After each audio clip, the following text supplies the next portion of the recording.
LTV's Action Sports is brought to you in part through the generous support of these Leominster sponsors. Richardson Funeral Home, www.richardsonfuneralhome.net, the Il Camino Restaurant, www.ilcamino-restaurant.com, and by MP Crowley Company Incorporated, www.mpcrowleyinc.com.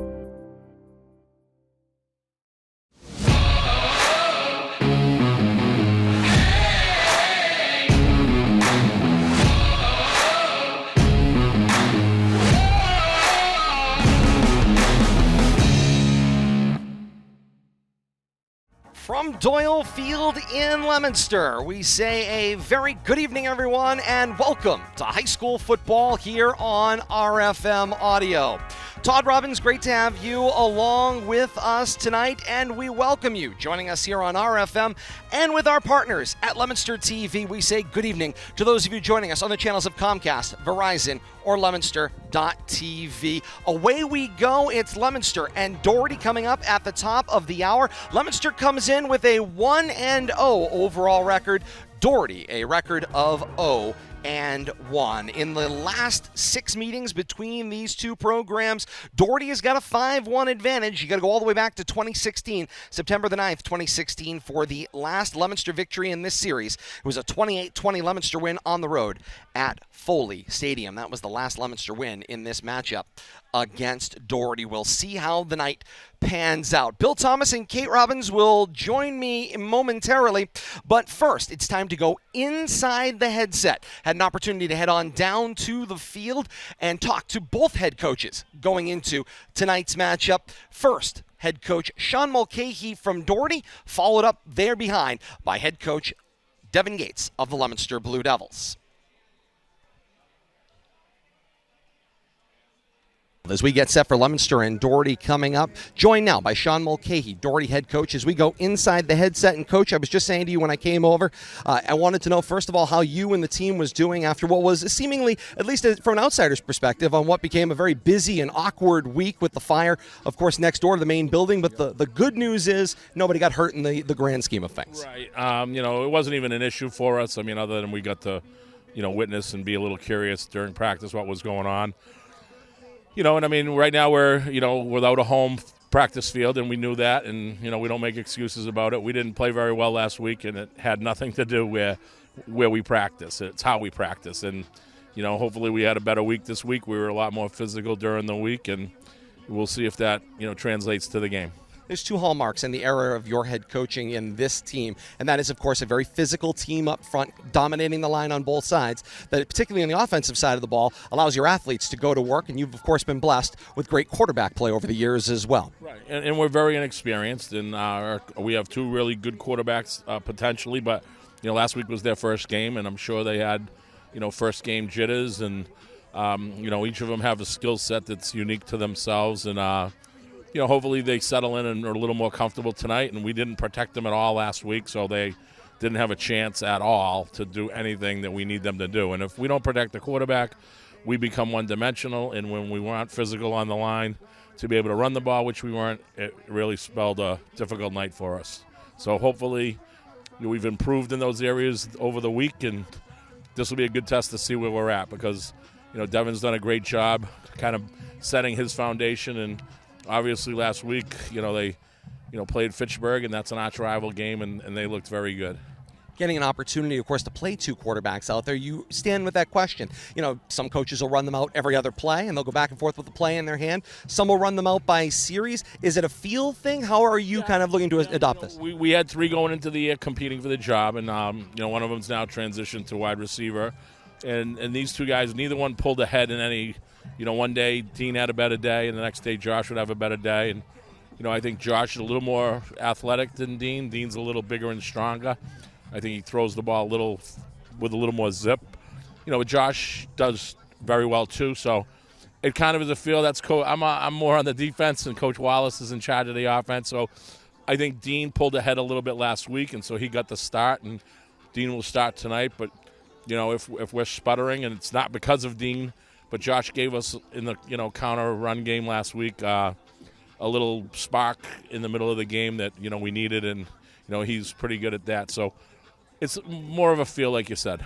As we get closer and closer to kickoff, Coach, as you go through the first half of action, what aspect of the game are you going to be looking at to tell you that this game is going to tilt in the direction you want it to go? Like we said to our kids, we have to stay on schedule. First down's huge for us on both sides of the ball.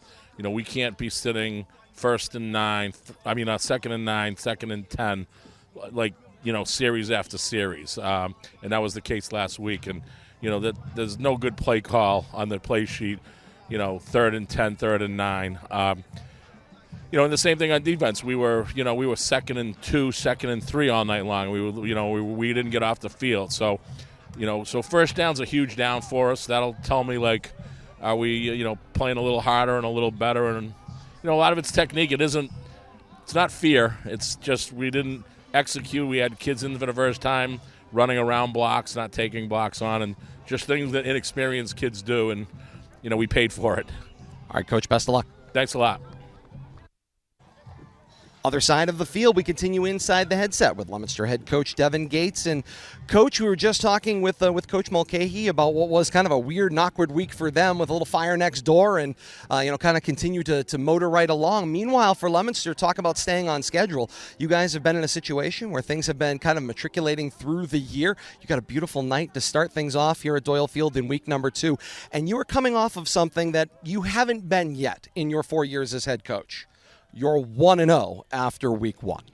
Well, first year, Todd, we had a nice win against Westfield that first year, but we had struggled the weeks following that too. But all right, you got me. Sorry. I had to call it out. I can't start on that right there. No, we've had a good week of practice. It's a beautiful night at Doyle. There's no place you'd rather be on a Friday night than this right here. It's going to be a great crowd, and our guys are excited for it. We had a great week of practice. Stayed focused. It's tough after. To try to keep the kids focused after a win against a rival like that too. But the guys were dialed in. I didn't have to do much in terms of yelling at them or making sure that they're focused. They were tuned in and ready to go. So, we're excited. Indeed, you should be. And, of course, a great night here. Before we get into the nuts and bolts on the football end of things, you've got something special going on. You were telling me about seniors have invited the youth football members of the community down to be a part of their run out tonight. Talk to me about that, kind of the maturation of that came up through the students themselves. Yeah, Ricky Encarnacion brought it up and said that the seniors were talking that they'd like to have the youth football, who they were a big part of that youth football team, come out and run with the tunnel with us. And I thought it was a great idea, and we set it up. And it was Ricky's idea and the seniors, and they all got behind it. So I think it'll be a lot of fun to have those guys come out with us. They've been working hard. Soon as you can get, of course, a vertical integration, if you will, that can't possibly be a bad thing for the program. No, not at all. Not at all. There's a lot of excitement going on right now. Granted, it's only 1 week, but it's palpable, and we're trying to make sure that everybody in the community feels it as well. And we will continue on that note as we look at this team tonight. Of course, we talked a little bit about it earlier this week on the Coach's Corner. This is a Doherty team that's going to run 2 quarterbacks out there against your defense. And your defense is, of course, going to have to try to feel out what the difference distinctively is. One's a little more run, one's a little more pass. Is it one of those cases where somebody just has to note who's on the field and recognize, okay, this is possibly a passing down and this is possibly a running situation? Yeah, I think that's really basically it. Where they're more apt to pass or run depending on who's in there and what the formation is. So, we worked a lot on that this week, and it doesn't require any personnel changes by us or any big formational overhauls of us in terms of our defensive structure. So we just got to be aware. That's all. Recognition being the key there. On the offensive side of things, of course, it's a keep going. You would love to see every week 48 points go up on the board. Realistically, at some point in time, your line is going to be challenged more, and it's going to, of course, create things that are going to be a little more difficult for you as you're going through. Yeah, that's the thing. It's one game now. We did some things really, really well that we worked out really hard on the offseason and everything too. So just trying to keep that going, build off of what we've done. The guys are playing a lot of confidence right now, and we want to make sure that continues. And, of course, balancing that confidence against the actual execution out on the field. As you come into tonight, first home game, crowd's going to be here. Obviously, kids are excited to move things along. What are some of the keys you're looking at down on the field? I say it usually all the time. It's really important for our offense just to stay on schedule. Not lose yards on first down, whether it be a negative play or whether it be penalties. To gain positive yards every time we're out there. And I think we can stay ahead of the sticks and move the ball down the field. I think we have a lot of guys that they have to account for offensively and plan for, and we just got to recognize who they're trying to take away and make sure that we're calling the right plays for them to go out and execute. It's really, I think it's just about us not screwing it up as coaches. coming up at the top of the hour. It's Leominster and Doherty here on RFM Audio. Coach, key to the game tonight, what is going to make the difference out on the field? Defensively, being able to stop their run game, make them one-dimensional. I think is good for us. We have a lot of athletes in the secondary, and I think we can make some stuff happen there. And then offensively, like I said, just being able to just put positive plays together and stay on schedule, not get frazzled. Negative plays going to happen here or there, but we just got to make sure that we're staying focused and staying on schedule. All right, Coach, best of luck. All right, thank you, Todd. And that is your Coach's Corner for this week, as we got a chance to go inside the headset with both head coach Sean Mulcahy of the Highlanders and head coach Devin Gates from Leominster. Great opportunity to be able to speak to both before we get set for action. Leominster and Doherty coming up at the top of the hour here on RFM Audio and Leominster TV. We're looking forward to having that for you coming up as well. And, of course, if you are joining us in delay via our partners at WLPZ 95.1 FM and WLPZ.org, also joining us perhaps in delay on Sunday at noon, Tucka56radio.com and Tucka56radio, Tucka 56 Radio on Live 365. Those replays, hopefully, you're getting set to enjoy throughout the weekend as well. But if you're with us live here tonight on RFM Audio and Leominster TV, we're looking forward to a great one with Leominster and Doherty coming up. We're also seeing the band forming up for the national anthem, and down at the tunnel, the run-out, which is going to feature the varsity Blue Devils along with Leominster youth football and cheer coming out of the tunnel as well. So all that coming up as we get closer to the top of the hour. In the meantime, let's meet the starting lineup first for Leominster's offense in their own voices. Cyrus Lopez, number 9, freshman, quarterback. Makai Newton, number 2, senior, running back, captain. Rick Encarnacion, 0, senior, receiver. Brian Aguilar, number 1, senior, wide receiver. Caden Drinkwater, number 8, freshman, wide receiver. Joshua Cormier, 44, senior, H-back. Logan Arcee, number 54, senior, left tackle. Delmar Wright, number 52, senior, offensive line. John Escabi, 56, senior, center, captain. Corin Sullivan, number 73, senior, offensive guard. Tony Kendall, number 69, junior, offensive tackle. And they'll be matched up against Doherty's 4-3 defense. The defensive ends, Manny Rodriguez and Kenny Nakamura. The tackles, Kevin Galvez, William Takubra, Sam Zecker, Pat Dowd, Bryce Miller, and Ryan Flanagan will all play the linebacker spot. The defensive backs, Ryan Flanagan, Miguel Rivera, Juan Reynolds, and Isaiah Burchett in Doherty's 4-3 defense. Let's flip to the other side of the ball. Here is Leominster's starting lineup on the defensive side of things in their own voices. John Escabi, 56, senior, D-end, captain. Giovanni Roman, 55, senior, defensive line. Logan Arcee, number 54, senior, D-tackle. Delmar Wright, number 52, senior, defensive line. Makai Newton, number 2, senior, linebacker, captain. Xavier Cora, number 5, sophomore, linebacker. Joshua Cormier, 44, senior, linebacker. Brian Aguilar, number 1, senior, cornerback. Steven Diaz, 11, senior, cornerback. Jared Viola, number 3, senior, safety. Rick Encarnacion, 0, senior, safety. And that's Leominster's 4-3 defense. They'll be matched up against a Doherty spread offense that goes like this, left to right across the line. The left side, the tackle, Komani Lomax. The guard, Liam Bisnet. Bryce Miller handles the shotgun snaps for Doherty.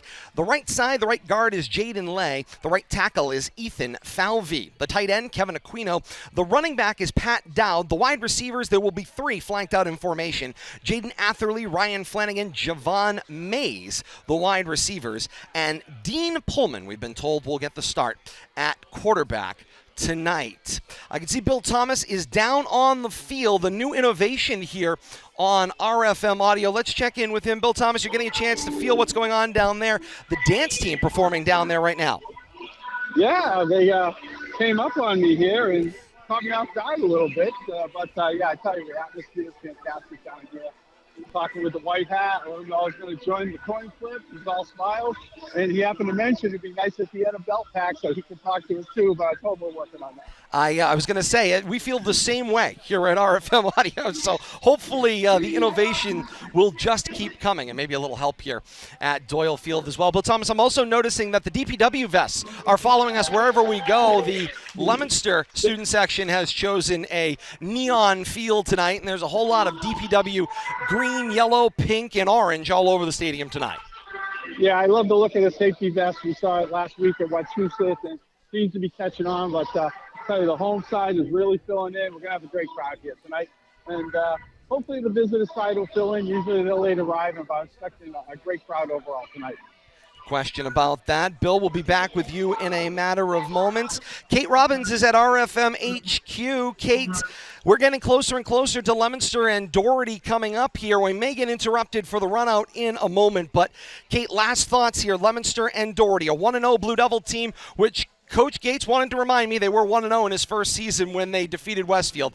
But other than that, it's been a team that over the last handful of seasons hasn't started the way they've wanted, and nor have they been able to build on that week in and week out. Tonight's the night to lay the blocks. Well, you're certainly right about that. One of the nice things about going into a week two, there's some positivity and some confidence coming out of this Blue Devils team, and you can hear it in the community. If the Blue Devils start 0-1, especially, goodness gracious, against Fitchburg in the last year or so, then you hear it in the community. And right now, there's been positivity. Everything that we've fielded from members of the general Leominster community has all been positive. There's a buzz around this team right now. So right now, Leominster has to continue to work with confidence, but not overconfidence. They need to go out and they need to execute.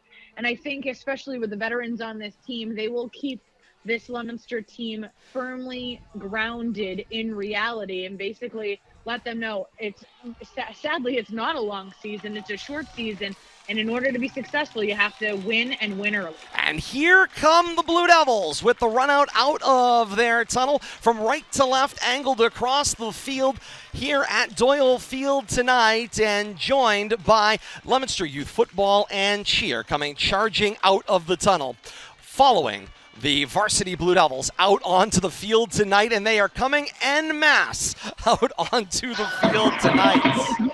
What a fantastic, fantastic scene of blue and white coming across the field tonight here at Doyle Field. Kate, thank you so much. We had another wipeout. Runouts over the last couple of weeks have been a bit dangerous, shall we say. Remember, Lucas Bolak from Fitchburg got caught in his own runout and ended up barrel rolled at the conclusion of the runout for last week's 141st meeting of Leominster and Fitchburg.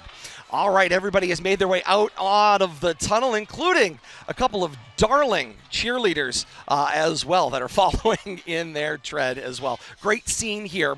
That vertical integration to be able to bring youth of all ages that are going to be a part of this program potentially from top to bottom, from the youngest to the varsity oldest, out onto the field and out of the tunnel together. And hey, give credit where credit is due. You heard Coach Gates mention it. I'll mention it again as well.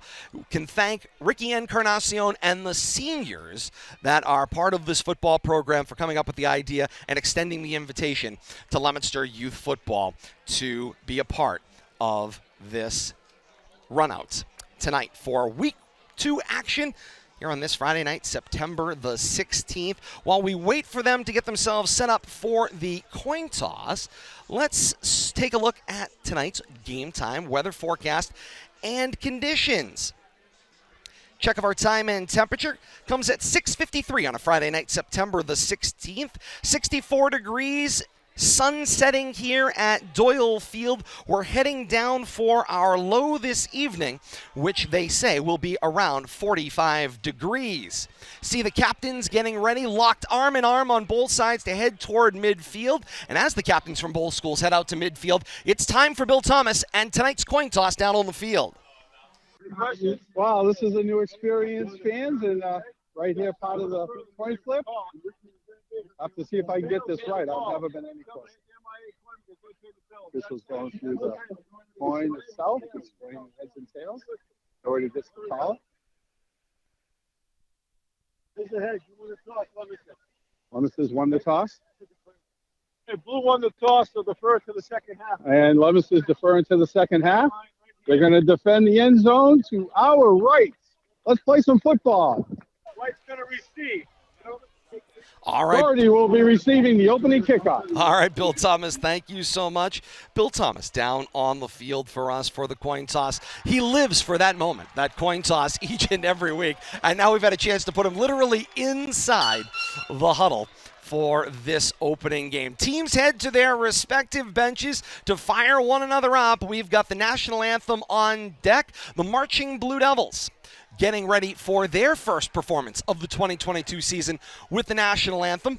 And they are formed up down along the 30-yard line to our right, extending all the way down to the 10-yard line to our right, playing in front of the home cheering section. With that said, let's join the public address announcer and the Marching Blue Devils for tonight's national anthem.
With that, we're ready for football here at Doyle Field on a Friday night, week 2 of high school football in 2022.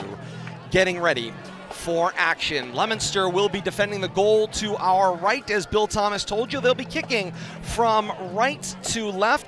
Doherty will be looking into that setting sun, but Bill Thomas, I got to tell you, the sun has made it down to the horizon line as we enter this second week of fall. And Bill Thomas, with that, we are ready for tonight's play-by-play.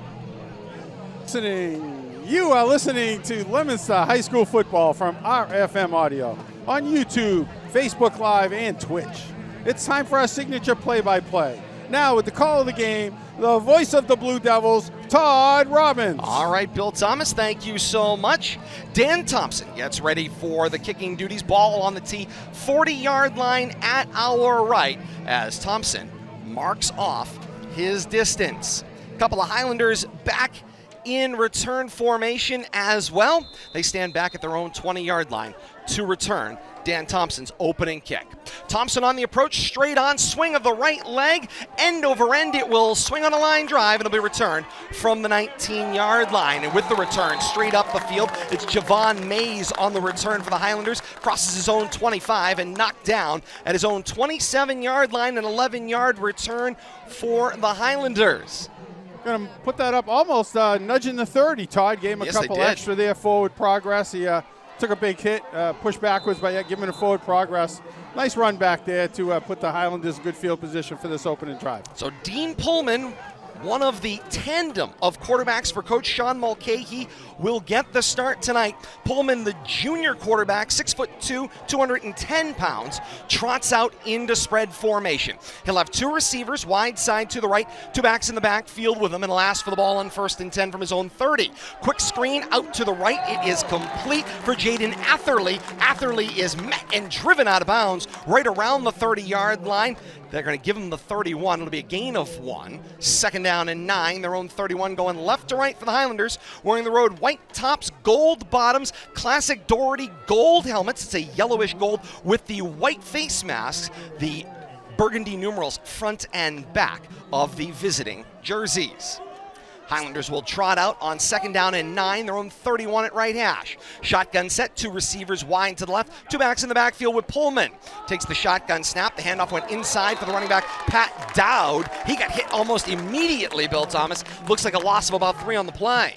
Yeah, nothing happening there in the center of that defensive line. Standing, the block is up, not allowing any holes to open up, and leads to they gave him some forward progress. I don't know if he got only a loss of 1 when it was all said and done. So it'll be a 3rd down and a long 10 ball right straddling that 29.5, go 30-yard line for Doherty as they go left to right. Shotgun spread, 3 receivers in the formation, 2 on the short right.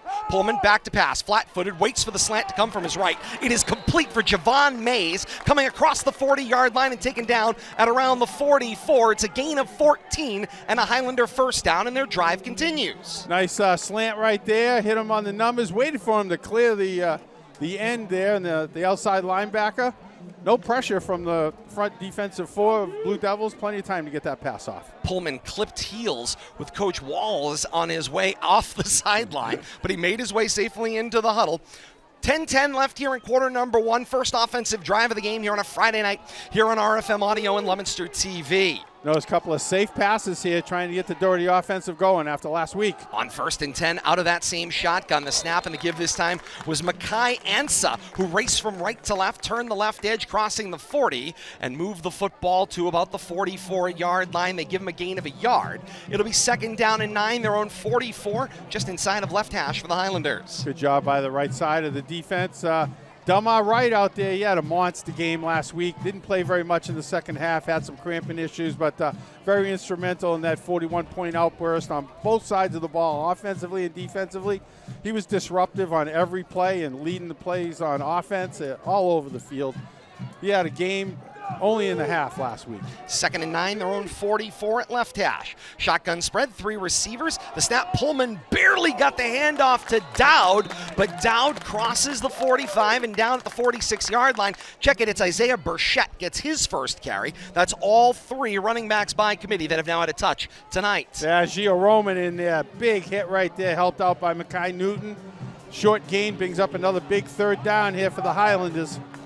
Under 9 minutes, make it 8:53 and counting to go here in quarter 1. A scoreless first quarter that has thus far been controlled entirely by Doherty. Pullman comes trotting off the sideline. Ball lays right on the varsity L over running Devil at the Doherty side of midfield, the Doherty 47. 3rd down, 6 to go. Shotgun set, whistles kill the play. There were trips set up to the right of the spread formation, and somebody flinched. It'll be a 5-yard penalty. Most likely, I didn't see who it was, but probably the intended receiver, knowing he's going to be the important part of that play. Got a little excited. Couldn't wait to get off the line. He knew the ball was coming to him. A little too quick. You got to imagine, you wonder how many times that happens when you get a flinch like that, or when the player doesn't have a great poker face when he's like, oh, I know this one's called to me. I got to get out there. I got to make a play. I'm sure it happens more often than we realize. Or even a blocker he's the lead on a run. Sure. You know you're an integral part of the play. You can't wait for the play to start sometimes. 3rd down and 11. Ball marked back across the Highlander 45 to the 42-yard line, middle of the field. March continues from left to right. Shotgun trips right, and we've got a flinch again. That was Javon more than a Mays. Flinch That time. That was a breakdown field on a go pattern, I think, Todd. Mays is getting fooled by the snap count from Pullman. Pullman went hard on the first count, and off Mays went like he was waiting to be released from the gates. Yeah, and off Mays is going off the field now for a little discussion with the coach. And it's a 5-yard penalty that puts the ball back across the 40 to the 37-yard line. That loss of 10 yards, back-to-back 5-yarders there just really puts Doherty in a hole right here. Just killed all that momentum. We'll have to see if they can pull a rabbit out of the hat here on 3rd and long. All right, Pullman on 3rd down and long. They need the Blue Devil 47-yard line for a 1st down.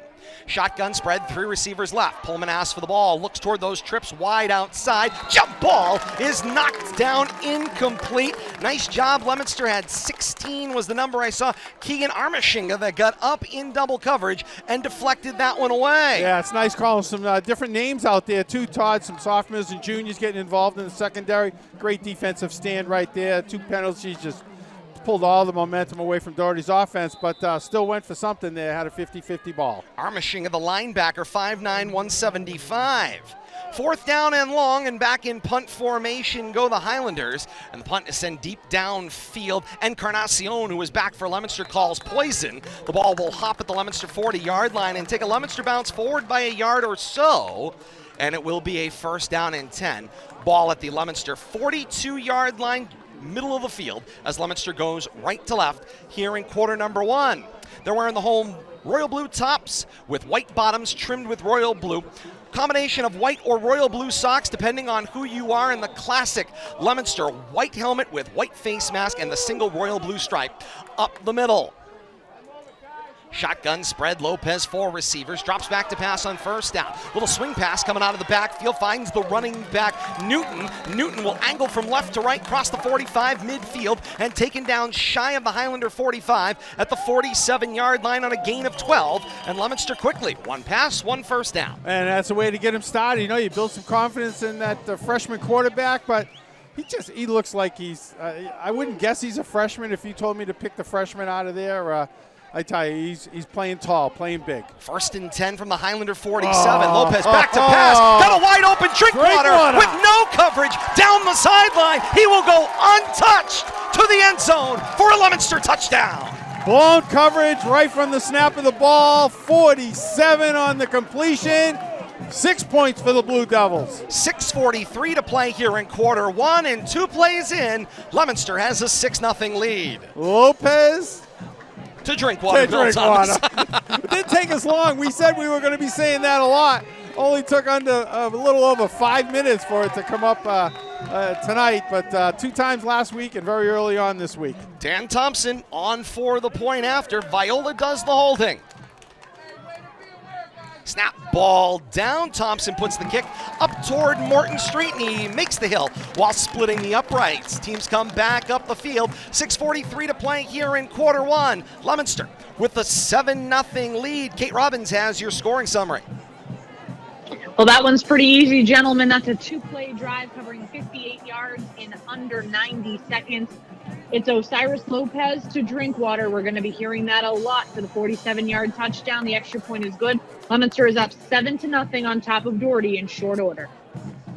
Bill Thomas, one of the things that both coaches talked about was staying on schedule. Pretty easy to stay on schedule when you have 1 pass for a 1st down and 1 pass for a touchdown. Absolutely. And Doherty came out with a couple of completions, but a couple of errors there, took all the momentum away, but great pass right there, but great recognition. It was almost like an audible, like they were just looking at each other. I'm not even sure if that was the play in the huddle, but great hands by Drinkwater. That was not an easy pass. It wasn't in the gut. It was down by his knees. He caught it on the run.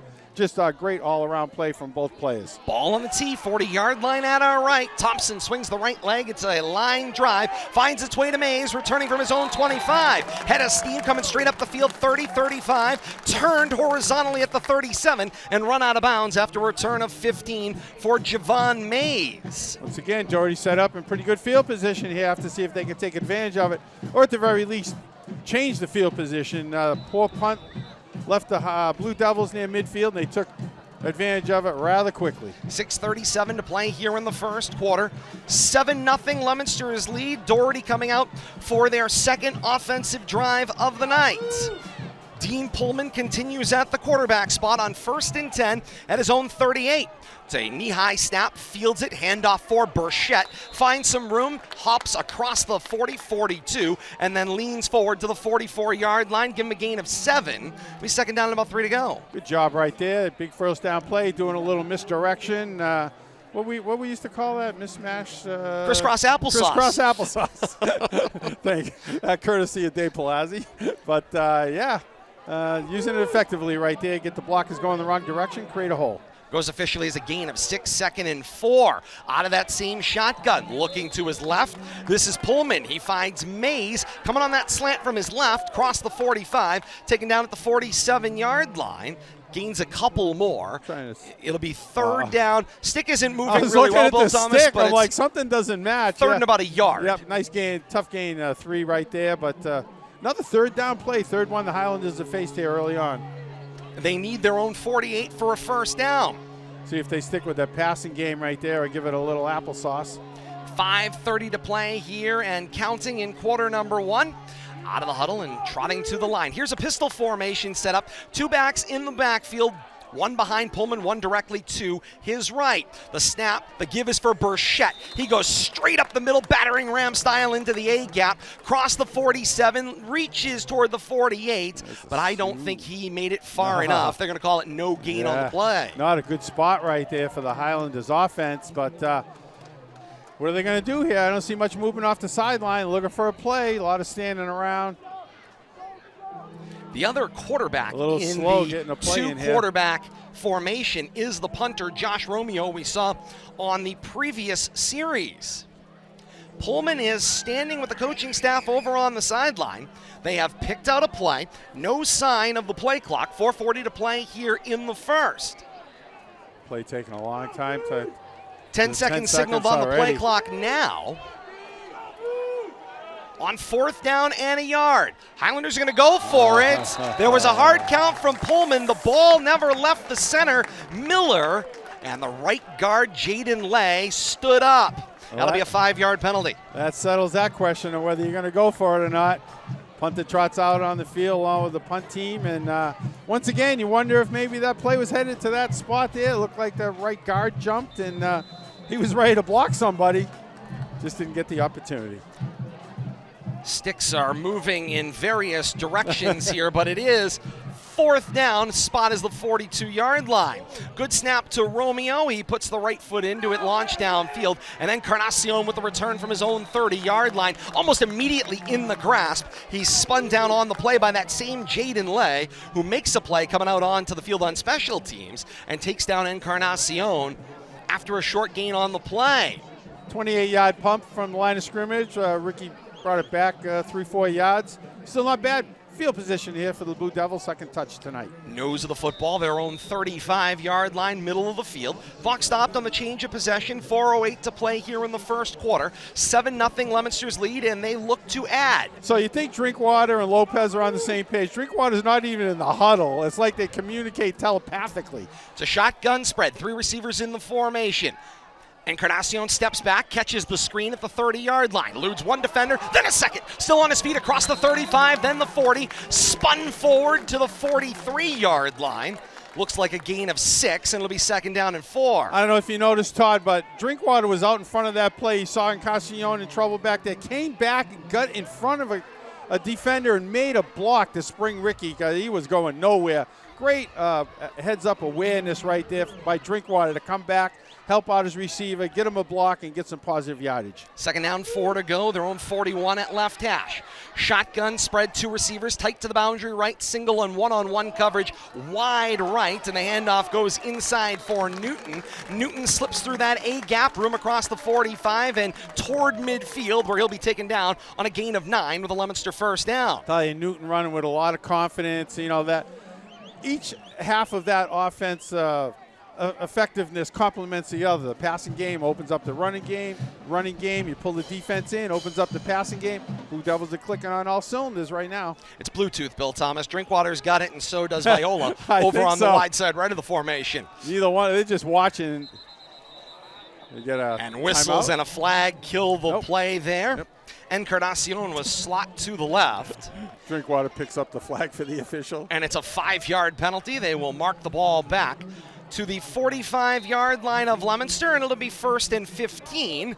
They will need to achieve the Highlander 40 for a 1st down. You know, and you got to remember, you got to wonder if the wide receivers have some kind of eye contact code that they, a look, a slap, but yeah, that.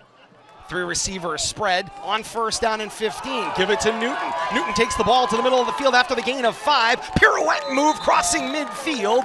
Angled toward the sideline and steps out of bounds at the Highlander 46. He gains back what was lost, plus a handful more. Gains a total of 10. They'll give him 2nd down and 5-ish. Take 1 away there. Give him a 9. It's going to be 2nd and 6 here, but almost took the official out there. Had to run around him.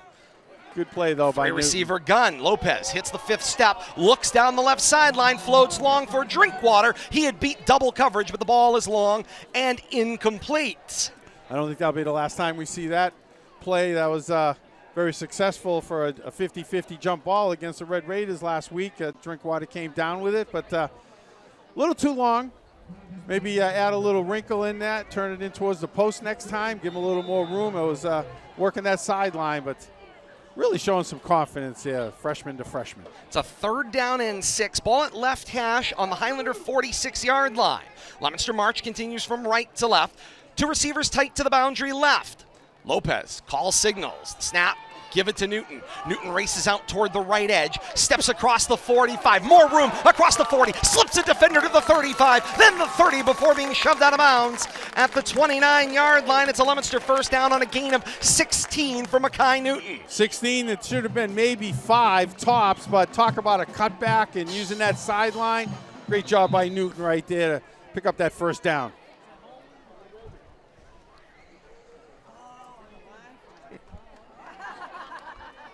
First down and 10 to go. Ball at the 30-yard line at right hash. Clock stopped. 2 minutes flat left here in quarter 1. Leominster with the 7-0 advantage. Blue Devils will walk to the line. Shotgun spread. 2 receivers at the wide side left. Single receiver tight to the boundary right. Lopez calling signals. Martin's in the backfield with him. The snap and the give is for Braden Martin. He gets his first carry of the day, moving laterally across the line of scrimmage. Got pushed back from the 30 to about the 31. Looks like a loss of maybe a yard. Maybe they give him no gain on the play. Now officials are walking back to the 32, so they'll move the line of scrimmage back to the 32-yard line. A loss of 2, 2nd and 12. Yeah, not much help over there by his offensive line. The right side block and broke down, and it was all hands on deck for the Highlanders. Led to a 2-yard loss right there. 2nd down and 12.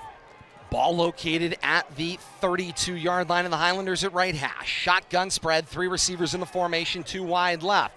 Back to pass, Lopez floats, looking for Martin. Screen out of the backfield. Led him too far, and that one will fall incomplete. Yeah, well covered right there. Bryce Miller out there in the coverage. And I'm not sure that was going to go for too much yardage, but well defended by the Highlanders that time. Clock stopped on the incompletion. 1:17 to play in the opening quarter of action. Leominster with the 7-0 advantage. Drinkwater's over on the sideline talking to Coach Gates, who calls the plays. So he gets the play from the coach. Why bother wasting all that energy running 30 yards across the field to the huddle? I like that. I'm here. I may as well get it while I'm standing something here. Something to be said, yeah. 3rd down and 12. Ball at the Highlander 32 at right hash. Shotgun spread, 3 receivers in the formation. Lopez back to pass on 3rd down. Gets pushed out to his left. Now gets pushed further to the left. Makes it to the left numbers. Now he's going to tuck and run. He'll cross the 30, 25, spun at the 20-yard line, and he is in the neighborhood of a Leominster first down. He kept trying to make that play hang and hang and hang, and Bill Thomas finally said, I got to tuck and take, and he gains 12 on the play. Yeah, and I'm trying to see if, it's close to that first down marker.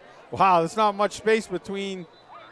They're going to call for a measurement, I think, here. Looks See like if we can't get it. First quarter of the football is touching the 20-yard line. If the lines are straight, the officials having a conversation over there. It's one of the great parts of the lines that are stitched in, Bill Thomas. They're right there. They haven't picked the ball up over here on the near sideline. Giving him the first down, it looks like. They did not bring it in for a measurement. Coach Mulcahy speaking his piece on the matter, and the official says first down. Flipping the stick. Wind the clock. But I think he used your justification. If it's touching the line, it's touching the line. The 20-yard line is where they had to go. Yes, I will give you that there is a width to that line, and where precisely the placement was would be a question. Crew chief has a conversation with Coach Mulcahy. Don't think Coach Mulcahy's buying, but here comes the crew chief back into the play. How about the pump fakes by Lopez on that run, though, to freeze the defense, get himself just enough yards. 1st and 10 from the Highlander 20. Back to pass in the gun. Looks out to his right and throws. Pass is caught by Jared Viola. Little come to me, crossing the 15-yard line, down around the 12. Give him 7, maybe 8 right there. See what the scoreboard's got, but nice little quick turn in right there on the right side. Might be the last play of the first quarter, Bill Thomas. Yep. The Water's heading out onto the field. 0-0's on the board, and 1 quarter in the books here from Doyle Field in Leominster. Through 1 quarter, as the teams get set to change ends, it's Leominster 7 and Doherty nothing. Interesting first quarter of action, Bill Thomas. It looked a lot like last week, just not quite as high scoring. Yeah, Doherty played some defense there, but great pass, but really the difference was that one blown defensive assignment by Doherty led to that long go patent pass. And but all in all, very well played first quarter. On the stat sheet, it might not look like it, but I thought it was pretty evenly matched. Doherty just got to cut down on their mistakes. Kate Robbins is back in Studio P at RFM HQ. Kate, what do you see for stats through quarter number one? I was going to say, if it's halftime already, then that's exciting. Right now, obviously, Leominster's offense, as you guys said, not firing on quite as many electric cylinders as they were last week, but they're doing a nice job and being very efficient and effective on offense. Doherty, for their part, pretty much the same right now. The problem for Doherty has been 3 penalties on between their first 2 offensive drives that have essentially been drive killers for them. So right now it's only a 7-0 ball game. Leominster, however, controlling the line of scrimmage right now, controlling the time of possession in this one early on. And just a quick update, I'm also streaming the Shrewsbury-St. John's game right now. Shrewsbury is up 6-0 with 2:44 remaining in the first. Great update there, Kate. Thank you so much with the early lead for Shrewsbury over St. John's. Second quarter action about to begin. Leominster goes left to right. Shotgun spread this time. The snap and give this time out of the backfield. Looked like it was Martin raced out to his left for a gain of 8. I think it might have been Mackay Newton. Was Todd. it? Yeah, I think it was 2. Oh, it was 2. There 2 you in are, the Bill backfield. Thomas. Yeah, Mackay. Yeah. Little stutter step. And at that cutback, it's hard to miss that because I tell you, he plants that foot and Newton's got a very good cutback, and if you're trailing him or trying to size him up, you'd be looking at his rear end most often than not. It is enough for a Leominster first down. So it'll be first down and goal to go for Leominster. Already up 7-0 as we begin the second quarter. First and goal from the Highlander 5. High snap. Lopez fields it. Give it to Newton. Step through 3 bear traps. Reach for the end zone and in for the Blue Devil touchdown. It's a 5-yard touchdown scamper for Mackay Newton. And Leominster has a 13-0 lead. 11-17 to play here in the second quarter. Tell you, no give up by Newton there. Just keeps those legs churning. Shedding 2 or 3 tacklers there. You got to get him low. You can't ride him because he's just going to carry you with him. And that's exactly what he did to pay dirt.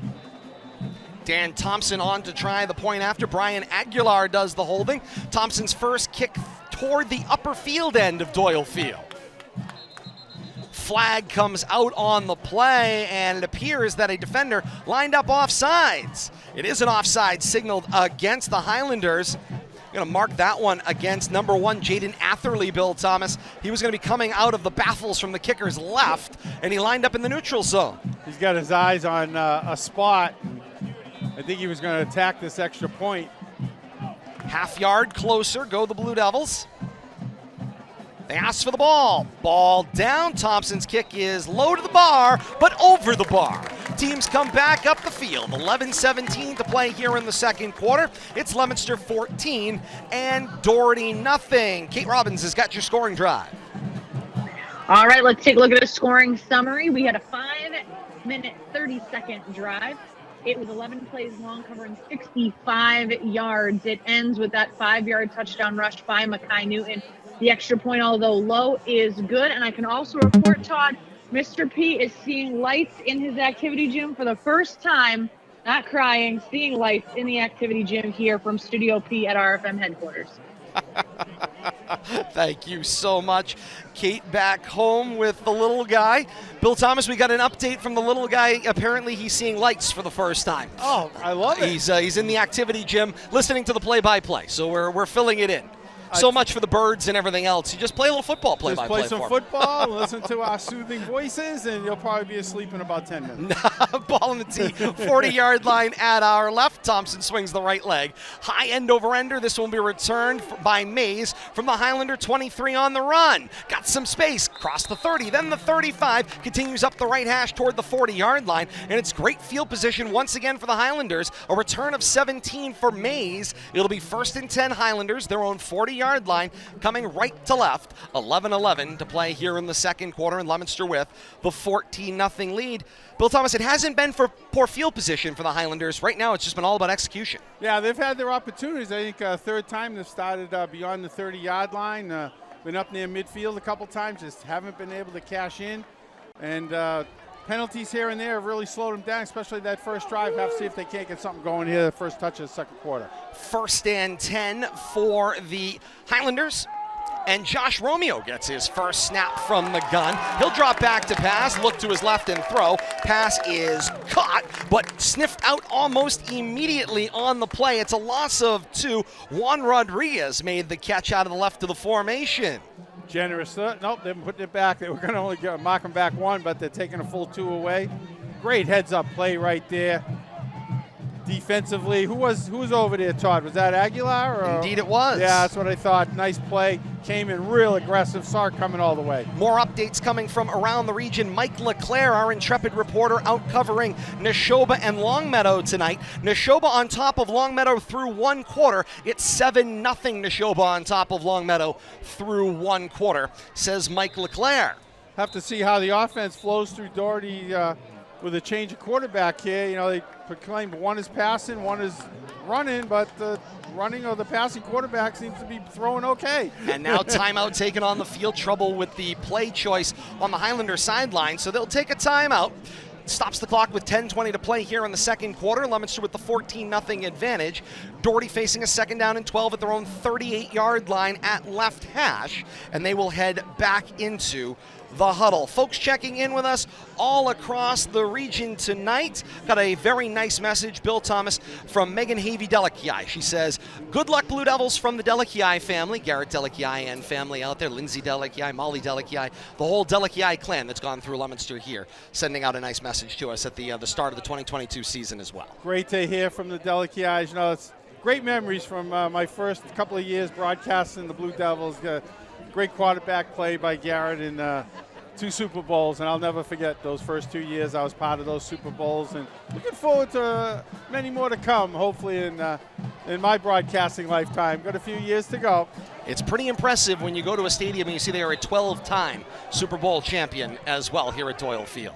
On 2nd down and 12, the snap for Romeo. Hard roll to his right, floats long down the right hash, and it is incomplete. Javon Mays on the go pattern was the intended receiver. He had beat double coverage, but the pass floated through the air and was long incomplete. Yeah, I think need a little bit more time for that play developed, and possibly a receiver could have caught up to it, but out through his receiver downfield by at least 5 yards.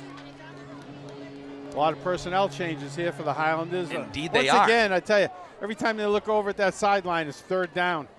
Romeo continues at that quarterback spot. Little different body build here. The sophomore 6'1", 175. 3rd down and 12, ball at their own 38 left hash. Romeo back to pass, looks out to his right and throws.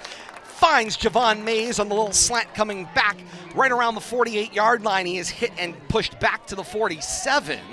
Gains back what was lost and then some. Will score at a gain of 9. It'll be 3rd down and 3 to go. I think it's going to be 4th down, Todd. They haven't changed the marker yet. Oh, that is correct. 4th down. Thank you. 4th down. Although they haven't flipped the marker. Maybe I... Yep, here they go. I trust Mike. Oh. Mike Griffin here up at the old clock says he's got 4th down. So 4th down and 3 to go. Ball is at the 47-yard line at right hash. Highlanders need midfield to keep the drive going. On 4th down and 3, Romeo in the shotgun, trips to the left. Back to pass, 3 steps, looks for the slant, and it is intercepted. Xavier Cora, the linebacker, gets underneath the passing formation, and he will return the ball to midfield. And Ricky Encarnacion, standing there like a neon sign, says, we're going that way off the interception. Yeah, great zone coverage right there. Stayed home in his lane, and ball came right to him, and he did what he needed to. Got his hand on it, and great turnover right there and take all that air out of the Highlanders' balloon. The sophomore linebacker, Xavier Cora, 5'11", 180, makes the great play linebacker in pass coverage. Leominster's got the football back, 1st and 10 at midfield as they go left to right here in the second quarter. 9:22 to play here in quarter 2, and it's 14-0, the advantage for Leominster.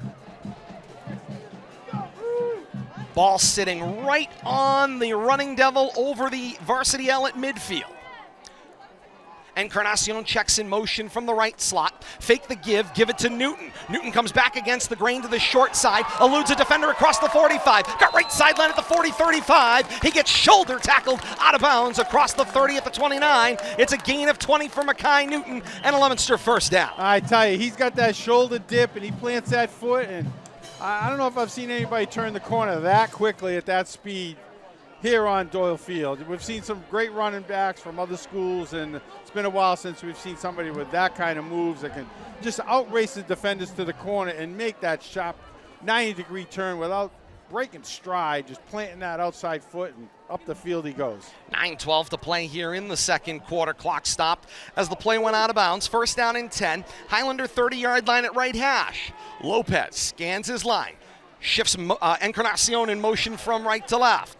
Flag is out on the play. The throw is complete for Dominic Swain at the 25-yard line. And the cheer goes up from the Swain cheering section in front of our broadcast location. But a flag is down on the play. We'll see if it stands. In the area of holding. It will be coming back. Holding is the call. It is signaled against Leominster. It'll be a 10-yard penalty from the previous spot.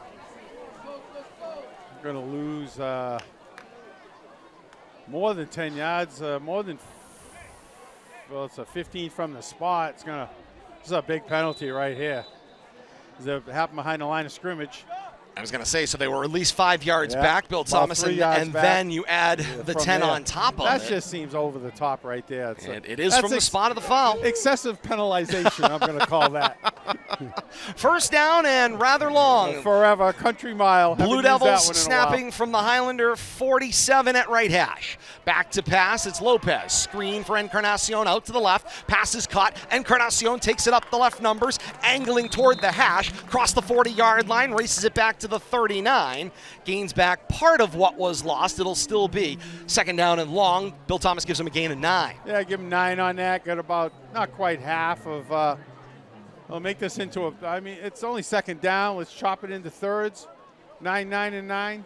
We'll go with that. Tonight's broadcast of high school football on RFM Audio is going to be rebroadcast via our partners at 95.1 FM, WLPZ FM. Set your dial for 95.1 FM for a weekly encore presentation of tonight's complete broadcast, beginning each Saturday at noon. Second and 18. Ball at the 39-yard line at left hash.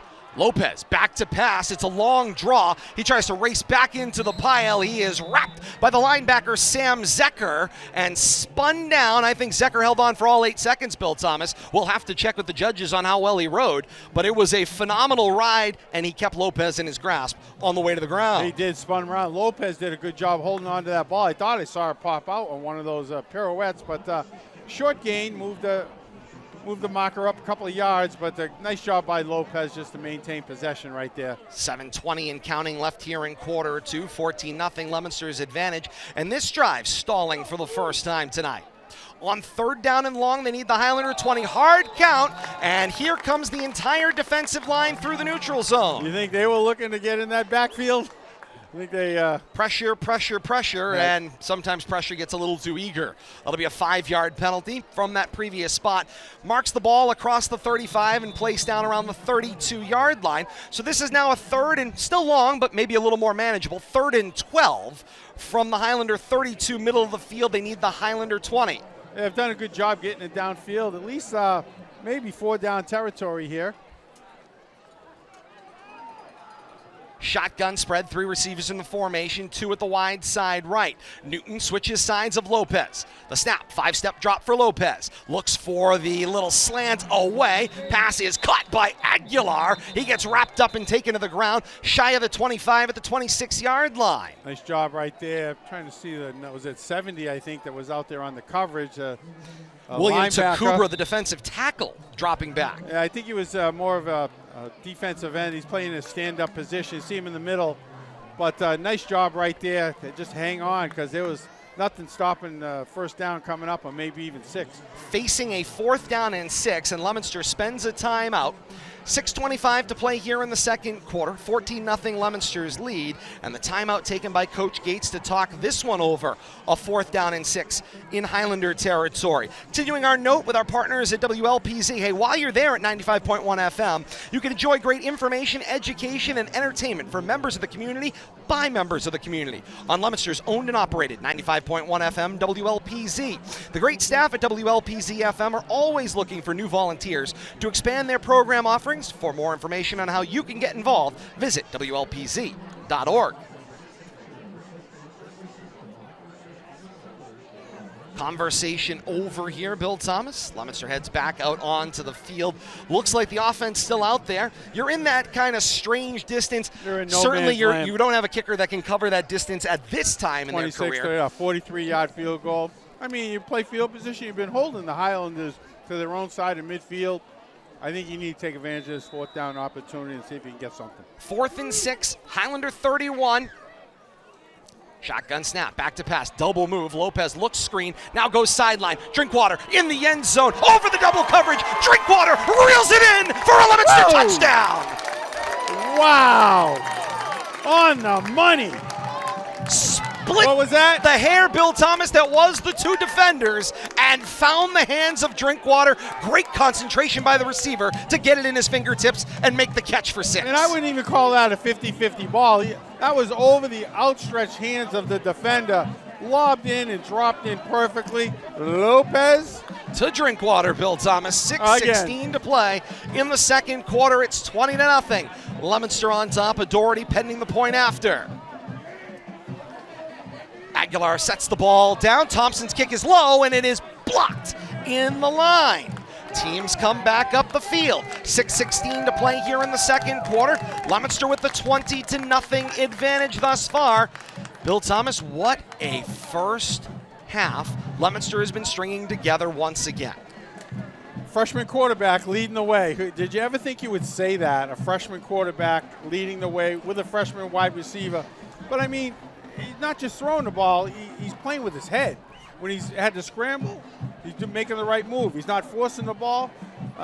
Drinkwater coming back, helping out, blocking when he's not in the pattern, and helping out his teammates. These are 2 freshmen that have really come to play. And I got to tell you, Coach Gates, I'm sure he's enjoying this early season success, but he deserves it, is about all I can say. To have a couple of players that can perform like that, not just run a play out there, but actually complete the play. Ball on the tee, 40-yard line at our left. Thompson sends the kick end over end downfield. It'll be returned by Atherley with a head of steam. Across his own 25 to the 30. He is met and driven back on the play. Memi Elias gets in on the coverage and gets his opportunity to get on the score sheet tonight and drive the Highlanders back.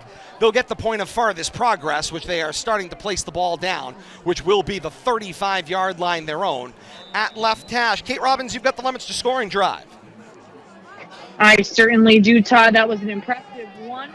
5 plays covering 50 yards in 3 minutes of game clock. Of course, it ends freshman to freshman. Lopez to Drinkwater for the 26-yard touchdown reception.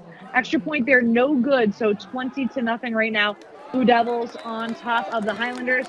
Billy, wait till you hear these halftime scores coming up shortly, too. Thank you, Kate. I appreciate it. Scores coming up here. First down play came out of the backfield. Lost a couple on that one. It was a loss of 2 on the play. Burchett not able to drive his legs back to the line of scrimmage. He got pushed back. So it'll be a 2nd down and 12. Ball back from the 35 to the 33-yard line at left hash. Highlanders coming from right to left. 5.5 minutes to play here in the second quarter. Leominster's advantage is 20-0. Romeo continues in the quarterback spot on 2nd and 12. Drops back on the delay. Takes it up the A-gap with some room. Spins into the second level, crossing the 35. And his point of farthest progress is stopped right around the 39-yard line. Gains back what was lost, plus a handful more, gain of 7. 3rd down and 5 coming up from just about the 40-yard line. Good job right there. Big trouble right after snap, but a couple of spin moves, eluding a couple of defenders and turned nothing into something. Makes this a manageable, once again, Third down for the Highlanders. Every series, I think, they haven't advanced the ball without getting to this point, either third or fourth down. And this has been their spot on the field between their 30 and midfield. They have on their side. On their side of the 30, between their 30 and midfield. This is where they have lived the entire first half of action, and more I or would less. say that actually added confidence, I think, to the Blue Devils going for it. Romeo races back to pass. A deflection, and then an interception, and now a follow-up fumble. There's a loose football, and it is fallen on the play by Logan Arce.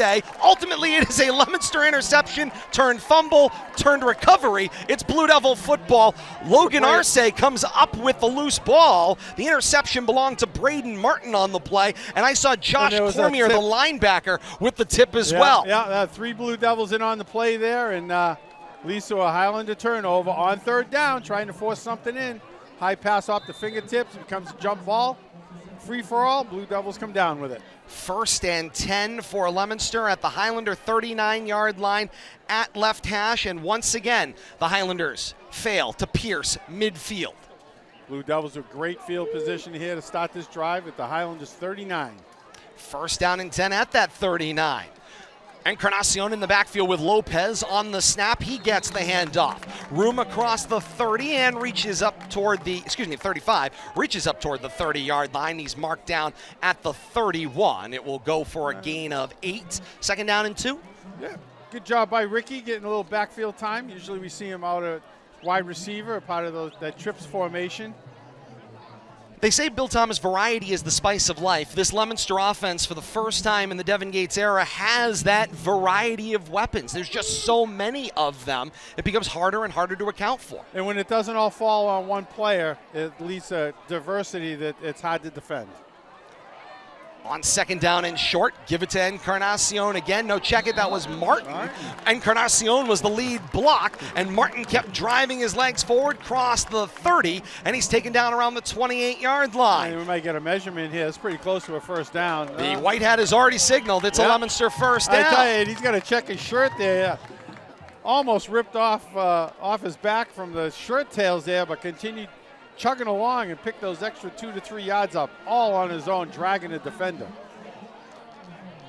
Braden Martin, the junior, 5'11", 175. Getting some valuable playing time tonight. Running back and linebacker and the defensive back positions. 1st and 10 from the Highlander 30. Lopez sets the play in motion and got some problems on the line. That looked like it was going to be some type of trick play with all that movement there. But Tony Kendall, the right tackle, flinched, and then Brian Aguilar, the receiver wide of him to the right, also got caught on the movement as well. So 5-yard penalty, pushed the ball back to the 34-yard line. 1st and 15 from the Highlander 34 at left hash. 3 receivers in the formation, 2 wide right. Lopez back to pass, goes underneath, finds Encarnacion out of the backfield. Cross the 30, 25, with some room now crossing the 20, 15, hurls past the defender at the 10, still pushing the back to the 5, and reaching toward the goal line. He will be short, but it was a determined Ricky Encarnacion that turned a short little 5-yard dump safety valve into a 20, 25-yard gain, Bill Thomas, to 1st down and goal to go. Yeah, that line of scrimmage back at the 36, I think, to start that play. Solid 30 yards, 30. Would they mark him down to 4? We'll give him 32 on that, Todd. But I tell you, galloping like a racehorse, looking for that finish line. Almost got there with, I want to say, 8 out of the 11 Highland defenders wrapped on him.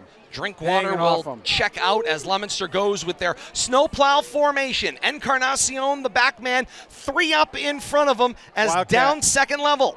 High snap for Encarnacion. He will make the catch, plunge into the A gap with the plow in front of him. There may be a loose football. There's a pig pile. Highlanders think they have it, and they do.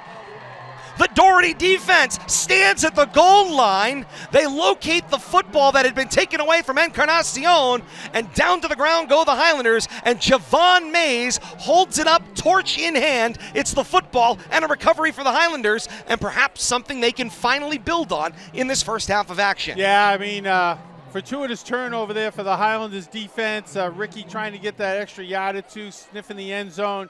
You know, he wanted to finish off after that big run, and that play was designed for him to to kind of get it in the end, but to get it in the end zone, just fighting his way in there, but gets the ball ripped out of his arms.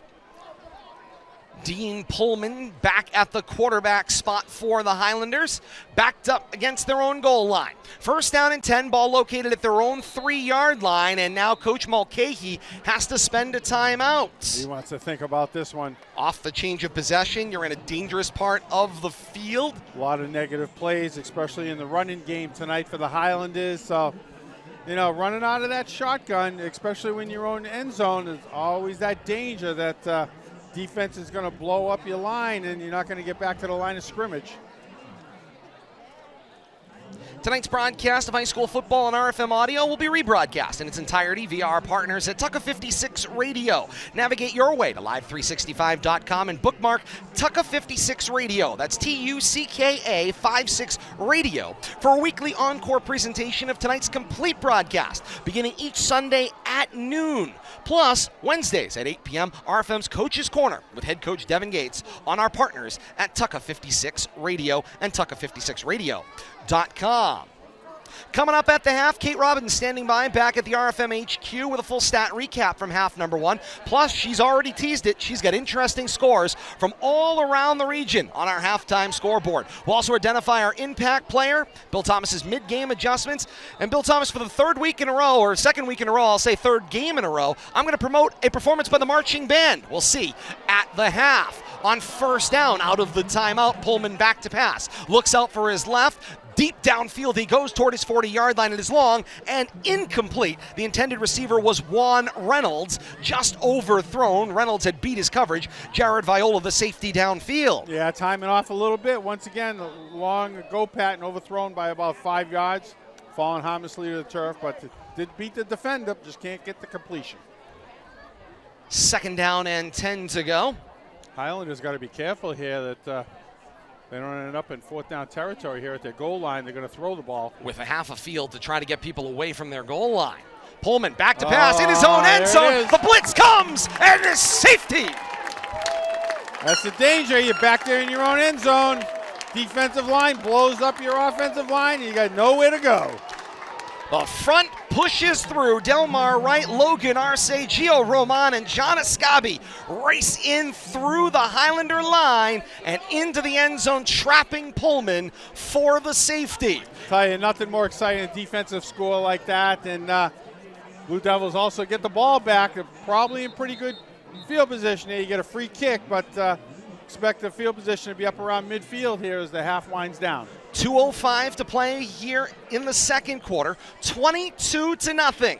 After that, 2 points is added to Leominster's total. And so what was a difficult circumstance for Leominster, given the ball up on the doorstep, Bill Thomas, has the chance of being maybe that much better if they could turn it into a 2-for-1. You get the 2 points for the safety. Now the free kick coming after the safety, if he can go in and punch it in before halftime. Yeah, I know Coach McKay, was trying to get something going there and a little momentum going into the half, but dangerous set of plays right there, throwing the ball in your own end zone, and turned out bad for the Highlander offense. We'll have to see if the Blue Devils can tack some more points on, but the Blue Devils just firing on all 8 cylinders offensively and defensively.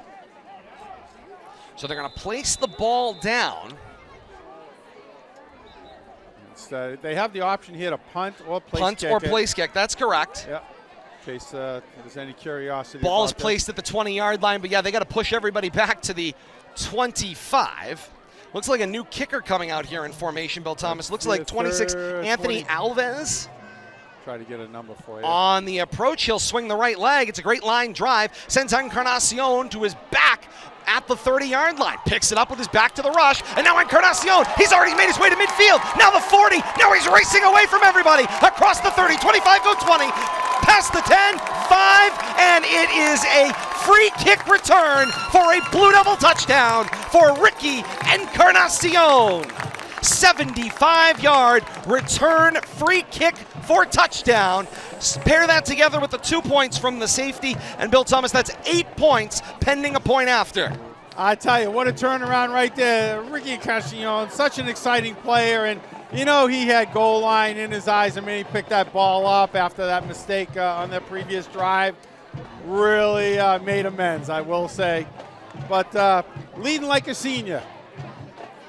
Dan Thompson does the kicking for the point after, kicking for the third time toward the upper field end of Doyle Field. Hard count, ball down. They were coming with everything. It was deflected, and at the moment, the point after is no good. Got in there quick, but there were no flags out on that play. And looks like Bryce Miller in there to deflect that extra point attempt for the Highlanders. While it is 28-0 Leominster, 1:51 to play here before halftime, something about that wasn't correct. Either there was a snap infraction or the entire line on the defensive side had pierced the line of scrimmage. Still got 8 points out of that turn of events, so all things considered, something wasn't right, as they say. Got to flag something on the play, but nonetheless, nothing. Back up the field come the teams after an interesting exchange. Leominster fumbles on the goal line. Defense comes in, generates a safety. Free kick after safety. 75-yard return, Ricky Encarnacion. He wanted to just run further away from the end zone and in. And I tell you, he did a great job. He stopped that ball from actually bounding farther down the field. Down right there. Thompson, sends a squib kick from right to left across the 40-35, and then it is fielded with a knee down on the ground. And so that will be the spot for the Highlanders. 1st and 10, their own 35-yard line, coming right to left. 1:51 before halftime and chasing 28. Coach Sean Mulcahy has got to Bill Thomas. He said to me down on the field, said it a little bit in his interview inside the headset, he's not sure what the identity of his team is yet. He's still trying to figure that out. Especially a quarterback. One has a good practice and the other one has good practice, and they haven't really settled on anything at this point in the season. Pullman continues at the quarterback spot on 1st and 10. He's back to pass. He looks left and throws. Pass is caught coming out of the screen. It was Jack Hale making the catch. Nice job there defensively is Xavier Cora, number 5. Interception sophomore. Already on the night. Good job. Stopping that for no gain. Going to bring up 2nd and 10. But the clock's moving on that completion, and we'll have to see if the Highlanders keep throwing the ball here. 2nd down and 10, their own 35-yard line. Shotgun snap. The give went inside for Burchett. Burchett cuts against the grain, crossing the 35 and down around the 39-yard line. Give him a gain of 5. 3rd down and 5. We'll round up, generous 4 plus. Yeah. We'll give them 5. They need the Highlander 45 for a first, and here's the Highlanders again, which has been the kind of section of the field they can't seem to escape, Bill Thomas, between their own 30 and midfield. I don't think they've been beyond midfield tonight for any one play, Todd. Now, but, right now it appears to be an immovable long wall. Over there. 3rd down, 5 to go. Shotgun set. Hard count for Pullman. Back to pass. Sets his feet. Looks for the slant coming from his right. Complete for Javon Mays. Across midfield. Across the Blue Devil 45. And down at the 43-yard line. It's a Highlander 1st down on a pitch and catch. Pullman to Mays. Good for 16. They're going to look to clock it here. They race to the line on 1st down. And they will spike the football.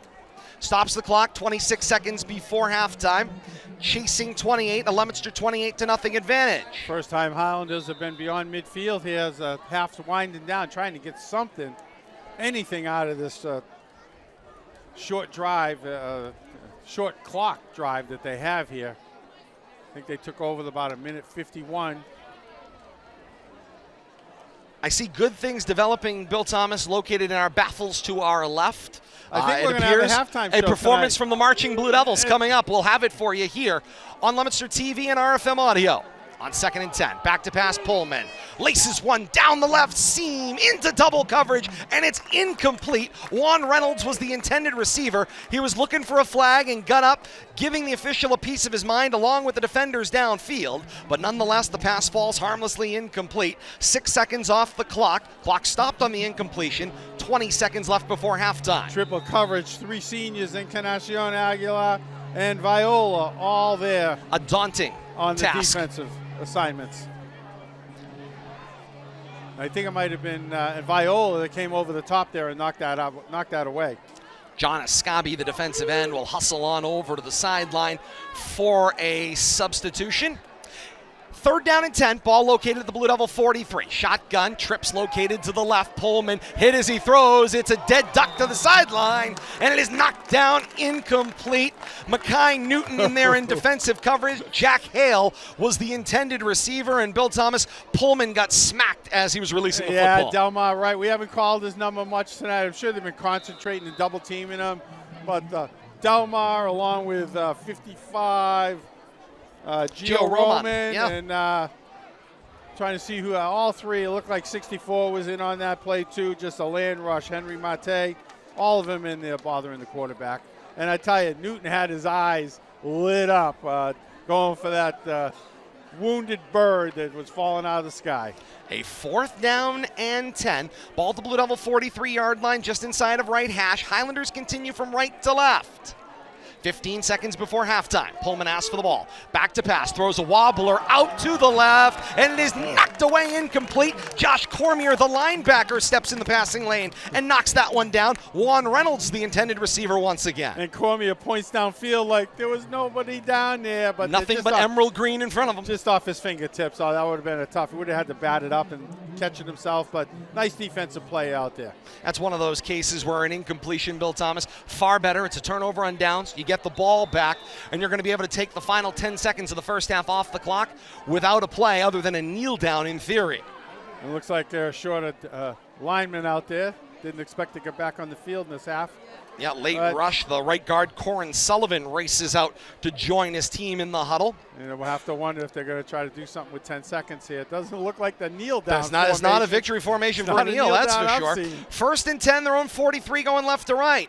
Lopez back to pass, looks back door for Steven Diaz, and that pass goes incomplete. 7 seconds before halftime, and maybe the Blue Devils getting a little too cute before halftime there, Bill Thomas? And Diaz might have gotten in the way of Aguilar there. It was on a go pattern. Kind of hot coming in for Diaz. It's not really sure what they were trying to accomplish there, but they're not giving up here, looking for more points in the first half with 7 seconds. Looking for a kill shot before halftime. 2nd down and 10, ball at the 43-yard line at left hash. Shotgun, spread, 3 in the formation, 2 at the short side left.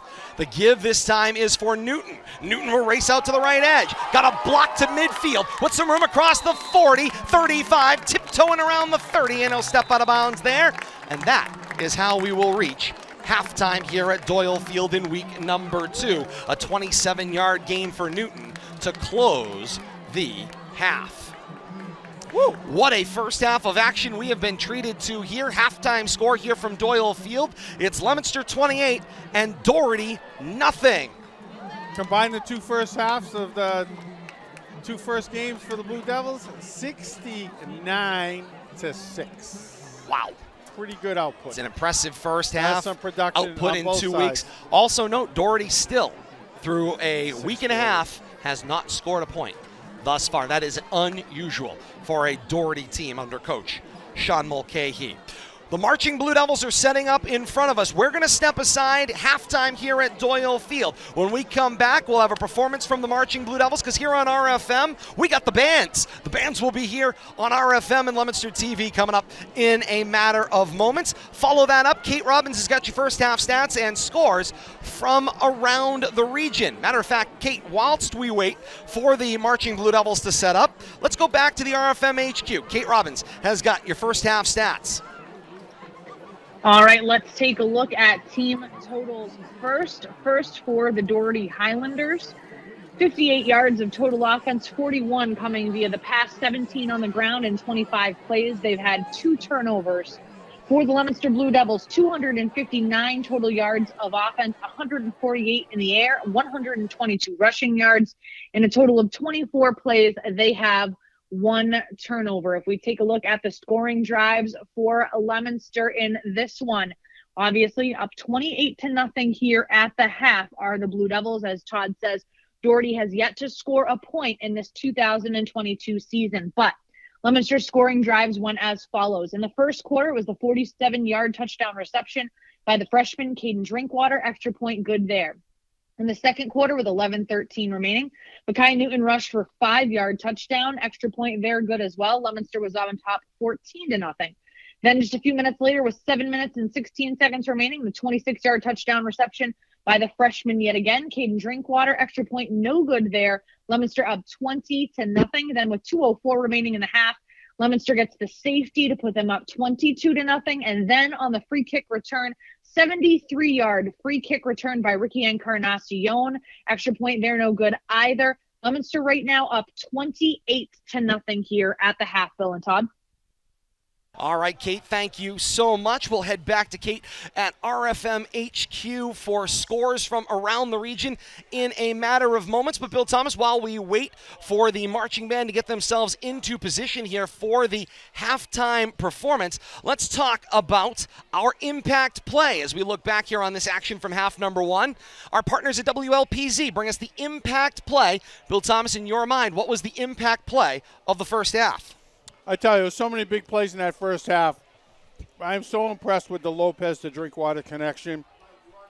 The recognition, the blown coverage over here. I don't know where to go with it, Todd, to be honest with you. But that long pass, only 26 yards, but from our near hash mark across the field, the ball had to travel 40-plus to the corner of the end zone. Dropped it right in the basket of Drinkwater. I kind of like that play as the impact play of the half. That 26-yard touchdown to Lopez to Drinkwater, but just so many big plays in that first half. Makai Newton with a number of big runs, 75-yard return on the free kick, or 73 Kate had it at by Encarnacion. It's going to be a tough task picking out one impact play if the Blue Devils keep playing like this. That 75-yard free kick for a touchdown stands out to me. You talk about just something that just completely takes the wind out of another team's sails. You give up that safety, and then you give up 6 more quick ones on that return. That ranked a close second in that first half. And, to put the Highlanders down 28-0, and things just got out of hand in the second half of that quarter. Indeed. Getting set here for a performance from the marching Blue Devils. See, we got the rock band out here again. I love the presentation. They were playing over next to the snack bar pregame. Different uniforms, Bill Thomas, than we've seen in the past. I noticed a little more different patches. And it's a casual Friday here, if you will. Yep. And with that, for the first time this season, a performance from the Leominster High School Marching Band right here at halftime at Doyle Field on RFM Audio. 28-0, Leominster on top of Doherty.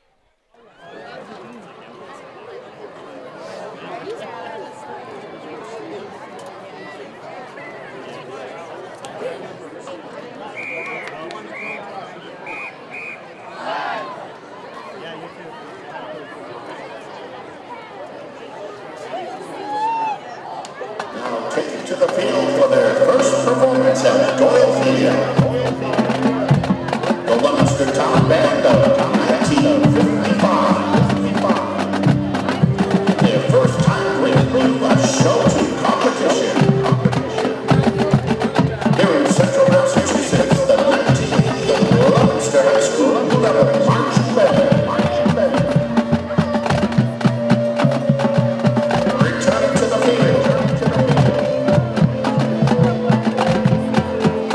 For your 2001 halftime entertainment, the Leominster Blue Devils.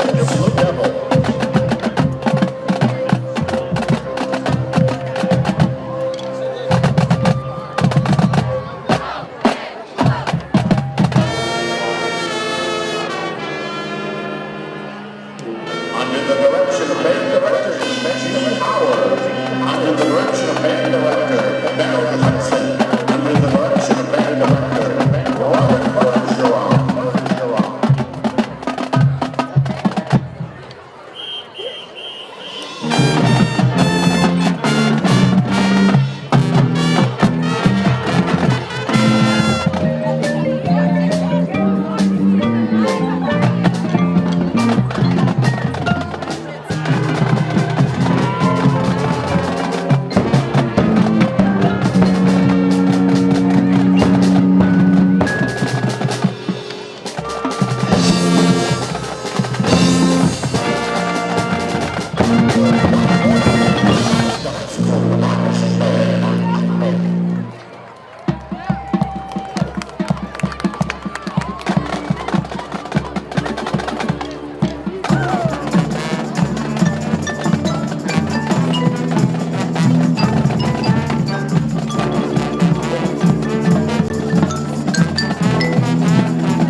watching Blue Devils here on RFM Audio and Leominster TV, treated to a nice round of applause, their first halftime performance of the 2022 season. Our halftime rolls right along here as one thing clicks right on to the next. Kate Robbins is back at the Studio P at RFM HQ. Kate, you've got our scores from around the region here at halftime.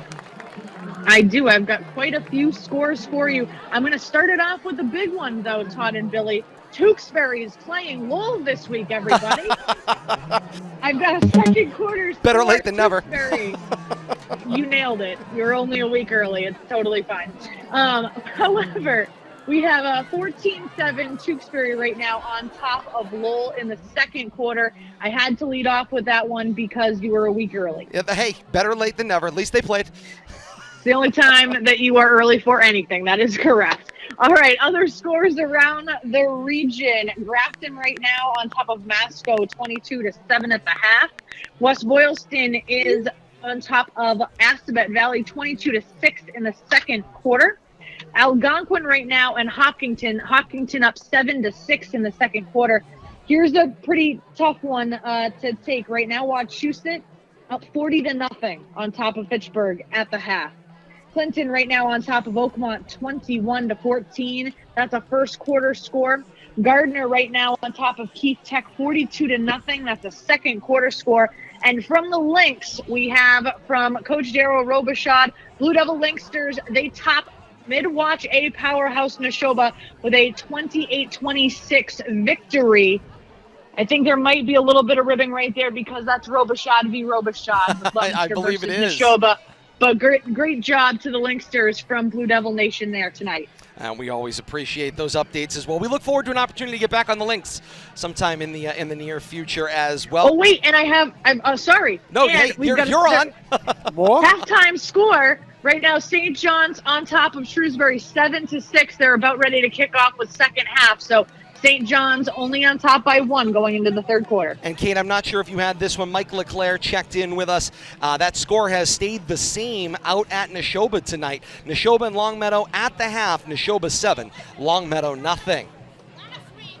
Kate, thank you so much. Back at the Studio P at RFM HQ. Great to have you with us. Kate, I will let you know, everybody here has been looking for you, and they can't wait till you can come back out here to Doyle Field.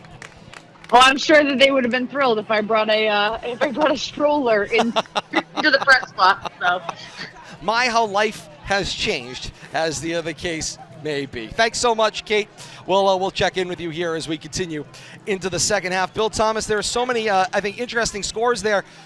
The one, of course, that stands out because it's the other team we cover most often in this community is Fitchburg has surrendered 40 more first half points. They're losing 40-0 at halftime. Yeah, just not a good start to the season over there. And, they got a few things to iron out. I'm sure the coaching staff will get together. They got some young players, but they got some holes to fill. Yeah, and that's, one of those things. But, you talk about years and things that snowball on you. 81 first half points in 2 weeks' time. That's a tough set of mental fortitude, a real test of your mental fortitude. But on top of it, only matching it with 6. And, that was early on last week. And so they've gone 3, 4, 5 quarters without scoring. And, they got a tough road to hoe over there. They lost their star running back. And, the quarterback doesn't have much to rely on right now. But I'm sure they'll work it out. Indeed they will as the days go. And, of course, Wachusett bouncing back off of what was a 10-point loss last week to Franklin. Nothing better than a 40-point first half to kind of put that behind you after losing in week number 1. Well, you kind of expected that. You might get Wachusett down, for a game or two, but you're not going to hold them down. And I think it just makes the urgency much stronger, in that Wachusett locker room. We know the coaching staff over there and very familiar with the background and the heritage of the Dubinsky family, and yes, it carries on over there. And it didn't take them long to right the ship. Let's put it that way. Not that there was anything wrong with it, but even though they put 22 on the board last week against Franklin, they struggled. Indeed, they did. Great halftime here at the half. It is Leominster on top of Doherty, 28-0 in our feature game of the week here on RFM Audio. Second half's coming up, but first it's time for our mid-game adjustments. Bill Thomas got out the old marker board and has been diagramming up what's got to happen if you are Coach Sean Mulcahy and Doherty's offense. Well, there's only one thing you can hope for, and that's work your way past midfield and then try to find some efficient proficiency once you do.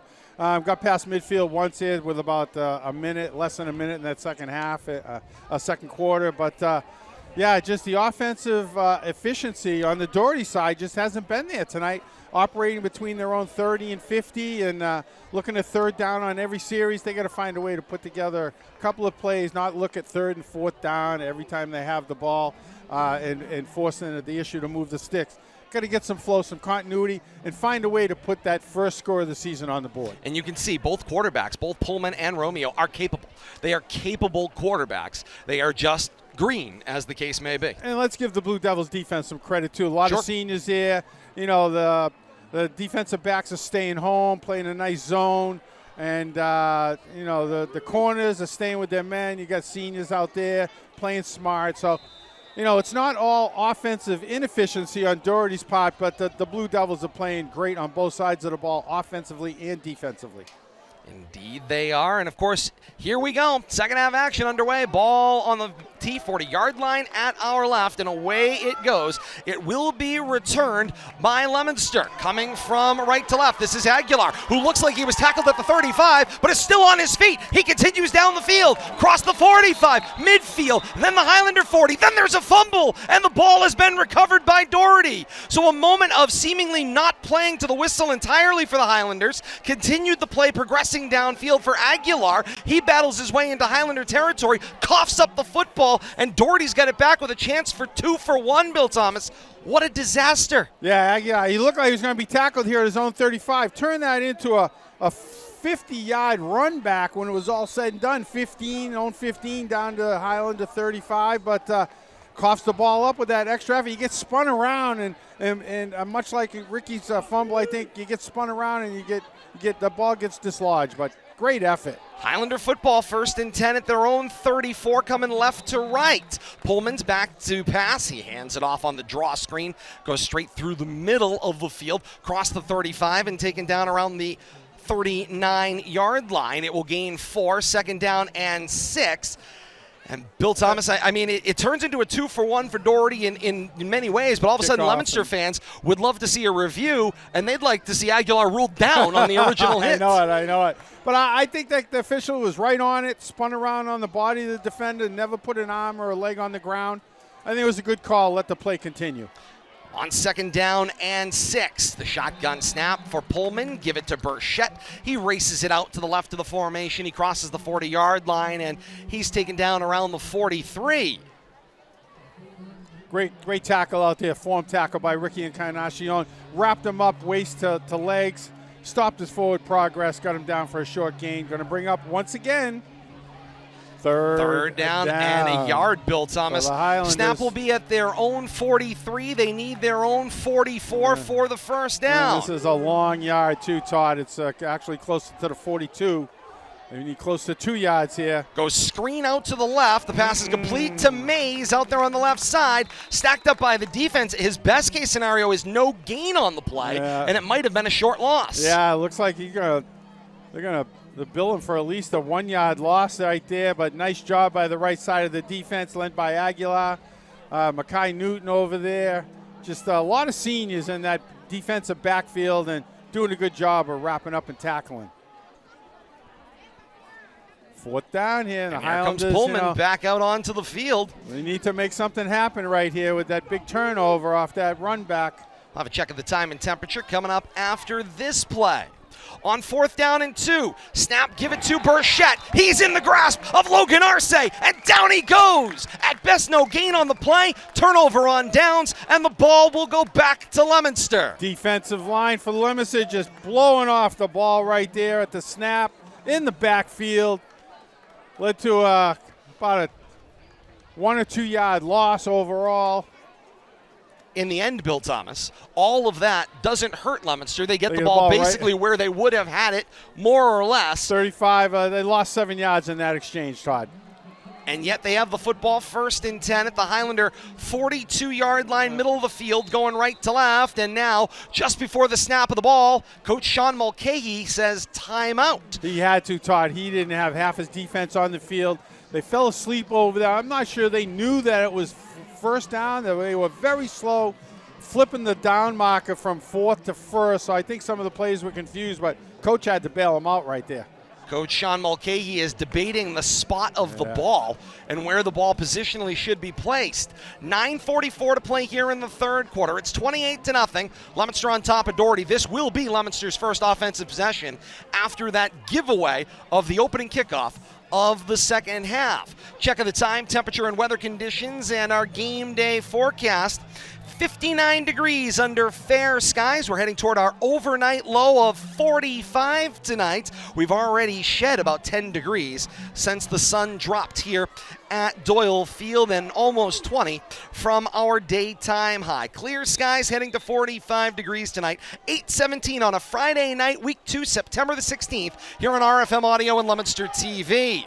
On 1st down and 10, flags are out off the snap of the ball. Encarnacion got the handoff, took it up the middle of the field, crossed the 40, 35, and taken down at the 31-yard line. But will any of that stick? I'm not certain, as the flag came out in the area of offensive holding. Yeah, 11-yard gain by Ricky. He's going to get wiped out.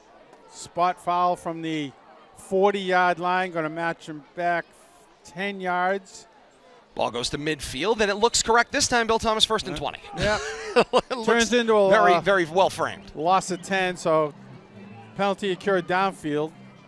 Got 5 out of it, but still backs him up. So they'll snap from midfield. Blue Devils need to advance the football to the Highlander 33, right to left, for a first down. And on 1st and long, back to pass, Lopez looks out to his left and throws, complete for Drinkwater. Drinkwater advances the ball across midfield, 45, go 40, spun toward the 35 and steps out of bounds at the 35-yard line. Gains back the penalty, plus he will gain a total of 16 on the play, and it will leave a 2nd down and about 3 to go. Yeah, give him a couple more, maybe 17, but nice job by Drinkwater, waiting for his blockers to come over and help him out, not in a big hurry to attack the defender there, and I think it allowed him to pick up an extra 6 or 8 yards at the end.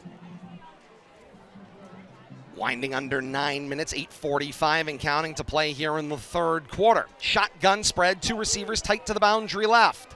The snap. Delayed give for Newton. Newton takes it right into the teeth of the defense through the A-gap, cross the 30, and he's steered down around the 25-yard line. It is enough for a Leominster first down on a nice run by Kai Newton. Trying to see where they're going to spot him. Pick up of about 7 or 8 right there, Todd. But that's a tough 7 or 8 yards up the middle, right into the teeth of the defense. Nice job by the offensive line, making a hole. And Newton doesn't need much of a hole. He just needs a sliver. 8:15 and counting to play here in the third quarter. 28-0. Leominster's advantage. First down and 10 from the 25 at left hash. Lopez scans the line, and the wing official on the Leominster sideline blows the play dead and just drops his flag at the 25-yard line. It's a false start against Leominster. Be a 5-yard penalty, 1st and 15 back to the 30-yard line. Somebody a little flinch right there. Apparently very noticeable because he just kind of placed it They like right to here. throw it at the player that's guilty. I think a little too far away for that. Didn't want to hurt his shoulder. 1st and 15. Shotgun snap. Give it to Encarnacion out of the backfield. Angled from left to right. Gets out to the right hash. Advances forward from right to left. Cross the 25 and toward the 20. Taken down around the 22-yard line. Gains 8. So that was what was penalized and a little, if you will. 2nd down and about 7 to go. They need the Highlander 15 for a first down, or 16, 15, 16, somewhere in that neighborhood. Nice job on first down. Blue Devils had great success on first down, creating manageable 2nd down situations. Even when they've been tagged with a penalty early on in the series, doing a great job just working their way out of downage trouble. On 2nd and 7. Lopez scans the defense, shotgun spread, 2 receivers wide to the left, single one is Aguilar, one-on-one to the right. Back to pass on 5 steps. It hits Encarnacion with the pass out of the backfield. Encarnacion, space across the 15, go 10, cut back in across the 5, toward the goal line, and he is marked just a shade shy of pay dirt for Ricky Encarnacion. Pickup of about, we'll give him 22, seeing he was on the 23 and they're not giving him the end zone, but they say it's 1st and 1, but it's about first and less than a foot. I would say 1st down and goal to go from the 1/2 yard line is the worst case scenario for your measurement. Lopez got the signal from Coach Gates and will head into his huddle. Counting down towards 6.5 minutes to play here in the 3rd quarter, and Leominster with a 28-0 lead and waiting on the doorstep on 1st down and goal to go. Shotgun spread through receivers in the formation. The snap, give it to Newton. Newton finds space off the left, into the end zone for a Leominster touchdown. Lopez running back to the sideline, celebrating. Nice job by Newton fighting his way for that yard. Tough to keep him out of the end zone. He's only a yard away or less. Daunting task for the Highlanders defense. They did it previously before halftime. Got a strip at the 1 yard line. Rip that fumble out, but not able to that time. Newton found securing space. That. Not fighting for extra yards, but just charging into that line, following the left side of his blockers, and nice two-handed securing that football. Great job. Thompson for the point after. Little movement. And there was more movement into the line, as you've got to imagine that the folks on the defensive side, given that it's a low-line drive kick that comes off the foot of Thompson, those gunners in the front want to come badly because they can pierce and get their hands up, got a good chance at a block. Yeah, and you got to win some facet of the game. And, if it's special teams, that's still something for the Highlanders to build on. No quit in the Highlanders, no matter which squad's out there, special teams, defense, or offense. Good snap to Aguilar, places the ball down, and Thompson drives it onto the Morton Street Hill. Teams come back up the field. 6:22 to play here in the 3rd quarter. Leominster opens its lead to 35-0 over Doherty. We head back to HQ. Kate Robbins got your drive summary. I certainly do, Todd. That 6-play drive covered 42 yards in 3.5 minutes. It ends with a 1-yard Makai Newton rushing touchdown. Extra point is good. Right now, Leominster on top of Doherty, 35-0 here in the 3rd quarter. All right, Kate, thank you so much. We'll check back in with you as this half progresses, see some of the scores going on around the region tonight as well. So happy to have all of you along with us here on RFM Audio and wherever you are across the region or around the globe, streaming via YouTube, Facebook Live, or Twitch, with our television partners at Leominster.tv on Comcast or Verizon Cable. Our radio partners in Delay, 95.1 FM, WLPZ, LPFM, or Tucker 56 Radio, or Tucka 56 Radio, TUCKA56radio.com. We are all so pleased to support the student athletes and institutions as the legendary soundtrack of football in Central Mass continues right here on RFM Audio and with our partners. Big return there for the Highlanders. Forward across the 40-yard line and out of bounds around the 42. Bill Thomas, did you get a number on that return? I think it was 20 back there, Todd, on the return, but I was doing a little Oliver away from the field multitasking. Conadu, the junior, 5'9", 165, and once again, remarkable field position for the Highlanders. 1st and 10 at their own 45. Their worst starting field position, Bill Thomas, was on the recovery of the fumble at the 1-yard line. Other than that, here they are between their 30 and midfield once again. Absolutely. Once again, it's a common theme tonight for the Highlanders. On 1st down, the snap as Romeo gets the series at quarterback. He was looking to run, and he got held up on the play. Gio Roman got to him, got him in the grasp, and then cleaned up to stop his forward progress with some help. Yeah, good job by Gio. Once he heard the whistle, let him go and do a little celebrating for his defensive prowess right there.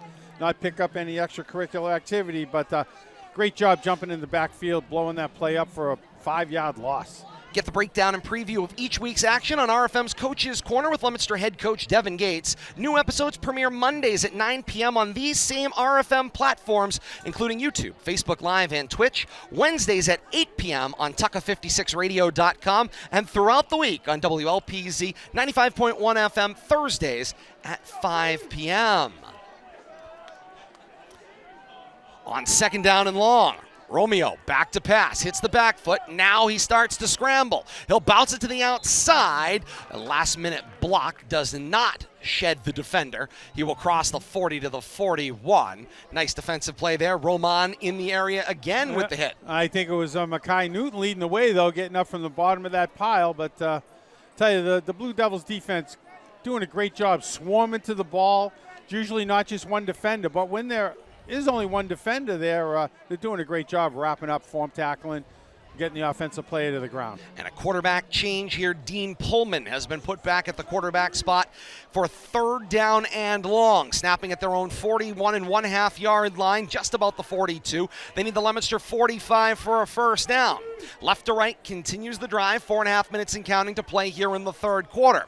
Pullman, the shotgun snap, back to pass. Encarnacion with the rush coming from the blind side. And that pushed him into play. And there's Roman again with the sack. What a series he had. He was around the ball every play. 2 of the 3 plays making on his own with a little help from his friends for sure, but leading the way. And there's a Highlander down on the play, far away from where the play ended. It was one of the receivers that went out in formation. Looks like we haven't had any cramping problems tonight. Mackay Newton coming over to check on him. Great show of sportsmanship. Newton hustles out, trying to find one of the one of the players to help out. See if he could help him up, but no, waves him off. I was going to say, here comes Leominster training staff off the sideline as well. Hopefully, of course, we don't like to second guess on injuries, but we can actually see the number there thanks to Bradley Bedard at Leominster TV. Looks like 13, Bill Thomas. I believe it is That's 13. Juan Reynolds down on the play. 6'1", 180, the junior. And now being attended to. A couple of his teammates came over maybe to try to lift and carry him off, but they're going to wait for the medical clearance there. Doesn't seem to be treating it, Bill Thomas, like a cramp. It's a lower extremity injury on the left leg. Something in the calf, left calf has looked like what they're working with, but moving his toes around. They don't really, a little where they're working looks a little lower than the knee, thank goodness, and some good flexibility right there. You love to see that. Tonight's broadcast of high school football on RFM Audio, televised and simulcast via our partners at Leominster TV. LTV Sports on Comcast Channel 9, Verizon Channel 32. For replay schedules, visit leominster.tv for more information throughout the week. Tonight's simulcast on Leominster TV is available online anytime via Leominster TV's media on demand online at leominster.tv. Yeah, it was Juan Reynolds, 13. Being helped off the field, but for the most part under his own power.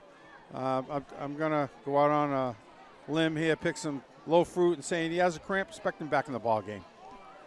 So he will head out toward the sideline. Meanwhile, 4th down and long. Ball snapping from their own 37-yard line. They need the Leominster 45 for a first. It is a punt formation for Romeo. Good snap, and Romeo will send the punt high into the night. It will be returned by Encarnacion, who finds some space, angling toward the left sideline. He has one safety valve to beat. He beat him down the left sideline. 10-5, a Leominster touchdown. Ricky Encarnacion to go with his free kick return for a touchdown. Now has a punt return for 6.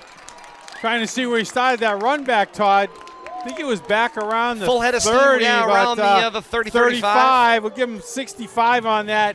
Hopefully Kate had a better a bird's eye view of it, courtesy of LTV, but nonetheless, Ricky Encarnacion streaking to pay dirt, not to be denied. Definitely making up for that goal line fumble. My, oh my, oh my. 3:48 to play in the 3rd quarter. It's 41-0. Leominster on top of Doherty, pending the point after by Dan Thompson. What an outburst. Thompson is more of a straight-on kicker, Bill Thomas. He toes it out a little bit like a soccer style, but he does come fairly straight on, not the long sweeping motion. He will step forward, put the low kick into it, and over the bar as he drives this one up onto the Morton Street Hill. And back up the field come the teams. 3:40 and counting to play here in the 3rd. 42-0. Leominster on top of Doherty. And the officials have signaled to wind the clock. Mercy rule scenario in place once again for Leominster. And I can't recall seeing that this early in a ball game that we've covered. Close to 4 minutes left in the 3rd quarter. And, keep the clock running. And that is where it will continue to run. It will only stop for a point that Doherty scores to bring the game back within the margin, which in the fourth quarter is 30. It must be 40 in the fourth quarter it's 30. So in the third quarter it must be 40. And that is why the clock has now begun. We did not see it running in the first half last week. Thompson sends the little pooch bouncer right up the middle of the field, finds Burchett in the middle of that return formation at the 35, and Burchett noses his way forward to the 40, then 41-yard line. Return of about 5 yards for the Highlanders. And the common theme continues, Todd, between Great the field Highlanders position. 30 and 50. Decent field position, but Doherty's been unable to capitalize all night. I am trying, Bill Thomas, to endeavor through my notes here to find the exactitudes of the rule. Here we go. From the MIAA, the point differential running clock. We'll get it for you officially after this play. First down and 10. Ball at the 41. Romeo, the quarterback, snap, give it to Burchett. Bounces it out to the right, and he will advance the football 1 yard. It'll be second down and 9. So here is from the MIAA's 2019 memo, the point differential running clock. The National Federation of High School Sports permits state associations to establish a point differential running clock policy. MIAA schools will be using the following policy. A running clock will be used when a point differential reaches 42 points at the beginning of or any time during the third quarter, or a 30-point differential at the beginning of or any time during the fourth quarter. It will continue for the remainder of the game. And the Highlanders are looking at fourth quarter with a 2-score differential to be able to stop the clock at any given time between plays or on incompletions. But that's definitely a tall task for a team that hasn't scored in 7 quarters. The snap for Romeo. Clean jersey in here, and a huge defensive hit on the play. It was Makai Ansa on the run, and coming he got in his at the bell end, run. 11. You gotta get a name. Steve Diaz just came flying like a missile, heat-seeking missile right there, and put that run to a quick stop after about 7 yards. Actually, I take that back. I'm looking at the wrong mark. After a loss of 1.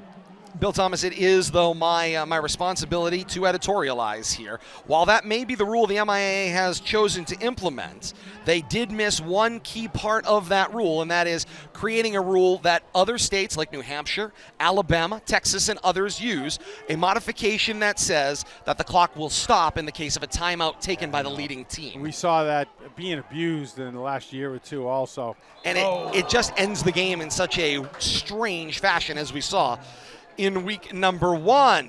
Pass completed out to the left. This time it was Mays, and he got whacked, Bill Thomas. Yeah, I think it was an incomplete pass. He had took the hit after? Yeah, had it jarred loose.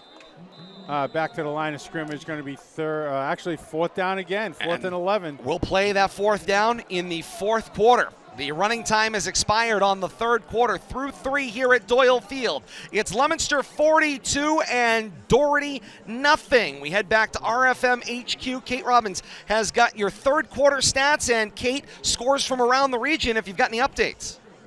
I do have a few updates. Right now, the statistics for Leominster continue to be impressive. However, 319 total yards. Ricky Encarnacion has been an absolute powerhouse tonight. Bill Thomas, we're giving out game balls. This better be unanimous tonight. I know that Caden Drinkwater's had a great night, but you don't see a safety, a free kick return for 73 yards, and a 65-yard punt return for a touchdown from Ricky Encarnacion and all of what he's been doing on defense. So it better be unanimous back there tonight as far as I'm concerned. Update from the battle in Shrewsbury. Right now, Colonial's on top of the Pioneers, 12-7, with 10:41 remaining in the fourth.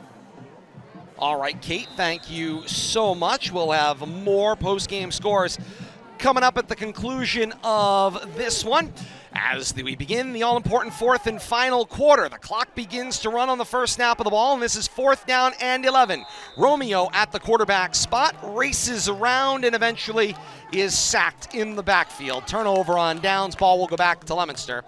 Big hit on the play. Dominic Swain with the hit to force the turnover. Great job there by the Blue Devils defense. get the quarterback scrambling around, trying to do it on his own, but just too much chaos going on in the field right now for Doherty. Indeed. Turnover on downs, and Blue Devils set up in great field position.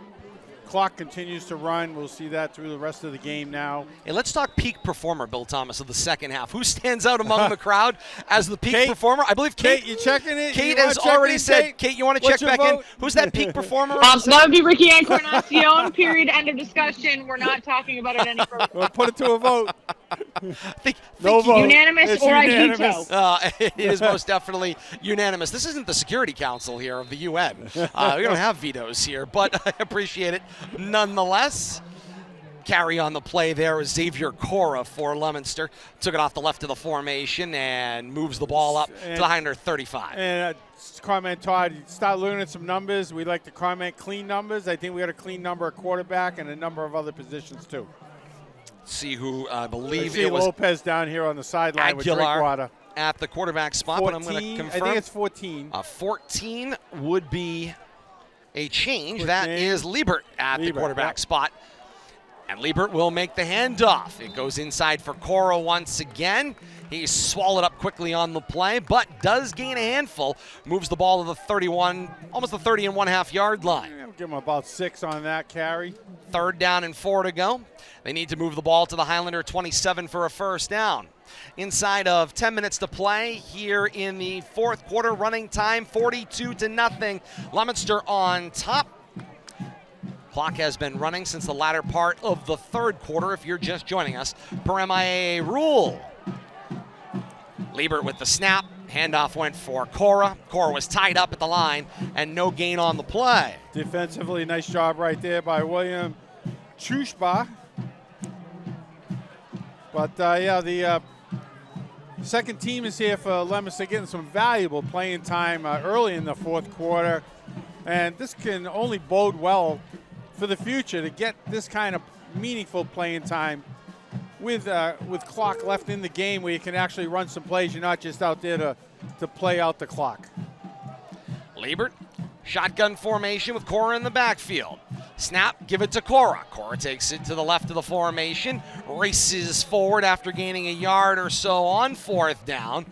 Moves the ball maybe to the 31-yard line. It will not be enough, and it's a turnover on downs, and the ball will go back to Doherty as it continues to run. 8:40 and counting to play here in the 4th quarter. Tonight's broadcast of high school football on RFM Audio is being rebroadcast via our partners at 95.1 FM, WLPZ, LPFM. Set your dial to 95.1 FM for a weekly encore presentation of tonight's complete broadcast, beginning each Saturday at noon, and that begins tomorrow on 95.1 FM. And while you're there, enjoy the great information, education, and entertainment for members of the community by members of the community on Leominster's owned and operated 95.1 FM WLPZ. The great staff at WLPZ FM are always looking for new volunteers to expand their program offerings. For information on how you could get involved, visit WLPZ.org. On first down, back to pass goes Pullman. He looks left and throws. Pass is caught. Nice catch made there. 4 on the play was Juan Rodriguez to make the catch. Pickup of about 3 on the play, Todd. Brings up a 2nd and 8. 2nd and 7. We'll give him 3. Pullman directing traffic. Moves a man in motion to set up trips on the right of the formation. He shifted Ryan Flanagan from left to right. Now Pullman asks for the ball on 2nd and 8. Flush from the pocket to the right. He's in the grasp, and down he goes. It's another sack on the play. 72 is J.R. Wilson, the freshman, 5'10", 180 with the sack. Along with one Roman Cruz, helping him out there, number 28 from his right end position. Nice job, nice swarming defensive scheme by the Blue Devils, and even with their second teamers in there, still playing hard, still trying to win every down. Break in the action. Let's pause 10 seconds for station identification. This is high school football on RFM. You're listening live to Rivalry Family Media, streaming audio on YouTube, Facebook, and Twitch. For those enjoying our encore presentation, you're listening to our partners, 95.1 FM, WLPZ Low Power FM, Leominster. Third down and long play, back to pass. Pullman throws out toward the right. It is incomplete. The intended receiver out there was Juan Rodriguez again. Nice defense out there by, I think it was Braden Martin out there, 46, defending for the Blue Devils. Hey, we're just getting started here at Doyle Field. 5:55 and counting left here in this running time fourth quarter. Leominster with the 42-0 lead, but we're just getting started. We're going to relive it all. Kate's got your complete game stats coming up, plus the final numbers back at RFM HQ. Punt away. It will head downfield, full head of steam, and on the return, here comes a clean number as well. Bill Thomas, 26 is Adonis Gabru, the junior, 5'8", 150. He had a full head of steam midfield 45 and taken down at the Highlander 43-yard line. Give him about 10 on that return, and he was no denying him. He was going to get something out of that. Nice 10-yard return, puts the Blue Devils on the Highlander side of the 50. Great field position here. Also coming up post-game, we'll award our game balls to the player of the game. We'll take a final whip around the region, and tonight, for the first time, we will test a little technology. Going to send Bill Thomas down to the field to connect us with head coach Devin Gates. Post-game coming up as well. Stay tuned for that here on RFM. On first down and 10, Liebert, the shotgun snap, handoff inside for Cora. Cora took it right into the teeth of the defense, crossed the 45 and down around the 42-yard line. Gain 3, second down and 7 at the 4.5-minute mark and counting. And Bill Thomas, been so much action here tonight. We have been kind of remiss in mentioning a great crowd on hand here at historic Doyle Field tonight for the opening week of the 2022 season here at Doyle Field, the week 2 of the season writ large. But it is the first night at Doyle Field in 2022, and I'll tell you, great crowd on hand representing both communities. The Doherty crowd has thinned out as the game has widened, but not many have left on the Leominster sideline. Want to be here to celebrate this one as Aramis Reyes gets the carry there. The sophomore, 5'9", 175, saw him in the fourth quarter of last week's game as well. Yeah, I was roaming around at halftime, Todd. Great crowd here on the Blue Devils side. Not a lot of empty seats, and probably more students at a game than I've seen in a very long time. The student body is just all in on this Blue Devils team, and they're really turning out. Third down and 7. Liebert in a shotgun set. 3 receivers in the formation. Snap, the give, it's Reyes. Races from left to right to the 40-yard line. Bulls over a defender to the 37-yard line. Gains a small handful. It'll bring up fourth down and 5. A couple of Doherty defenders. Jackson Head leading the way there. Along with, I think it was 26 and on the tackle also, Anthony Alves.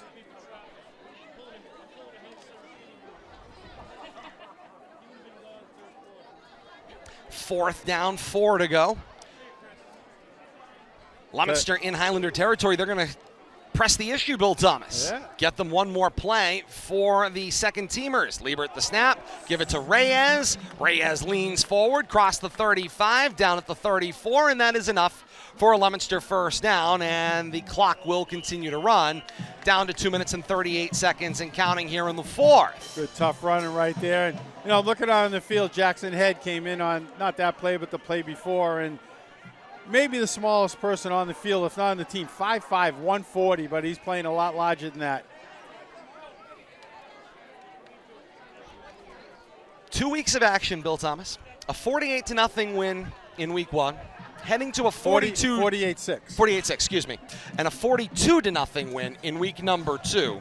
And probably could have been a lot, I'd say probably more points for the home team if the score is a little different with the clock situation here in the fourth quarter. Liebert gives it to Reyes. Reyes takes it across that 35 again. Back to the line, maybe moved it forward to the 33-yard line.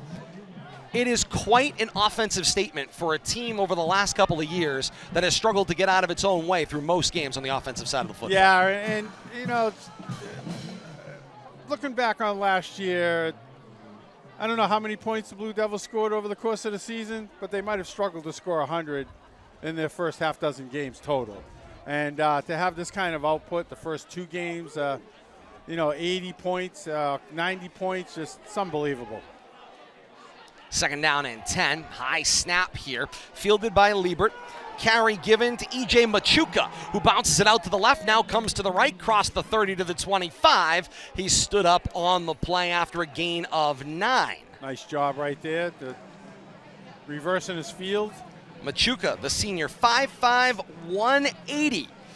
Taking the ball low and to the 25-yard line. If you weren't with us off the top of the broadcast, we noticed, we marked you absent. But other than that, as we move our way forward here, looking at the recent series meetings between Leominster and Doherty, you have to go all the way back to September 9th of 2016 for Leominster's last win in this series, 28-20 at Foley Stadium in Worcester.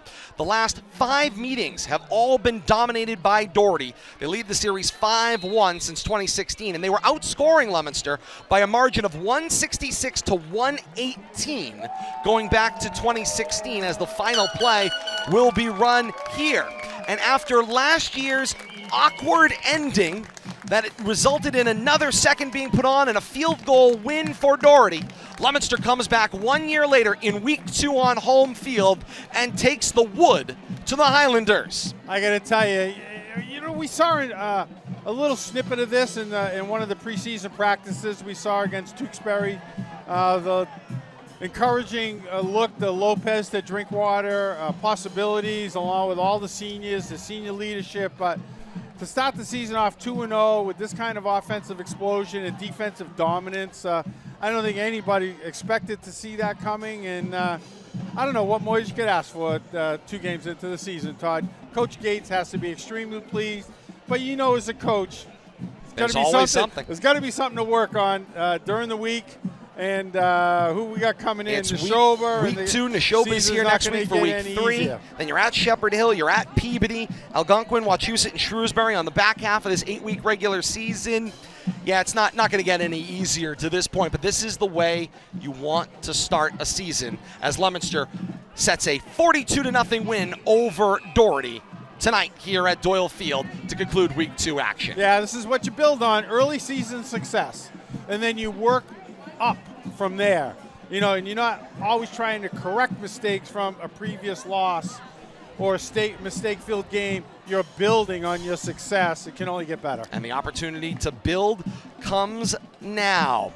Once again, the final score here from Doyle Field, it's Leominster 42 and Doherty nothing. I want to thank our great partners at Leominster TV for being with us on the live broadcast tonight. Replays on Leominster TV throughout the weekend and on into next week. Check the listings, leominster.tv online or Leominster TV on YouTube for replays of this one. I want to thank Bradley Bedard bringing you the great pictures here tonight and the great look for us here out over Doyle Field tonight. For those of you that are joining us on Leominster TV, it's time now for you to grab your smart-enabled device and open it to your favorite digital media app. We've got so much more to come here on RFM Audio. Our post-game extra, it's coming up next. Kate's got your full recap of the entire game, scores from around the region on the most comprehensive post-game scoreboard. We award our game balls, and we hear from Leominster head coach Devin Gates from down on the field. All that and more to come as we continue with post-game extra from Doyle Field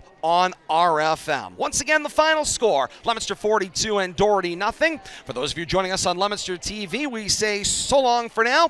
For those of you that are joining us here on RFM Audio, a break and we're back with more post-game coming up next. You're listening to high school football on RFM Audio.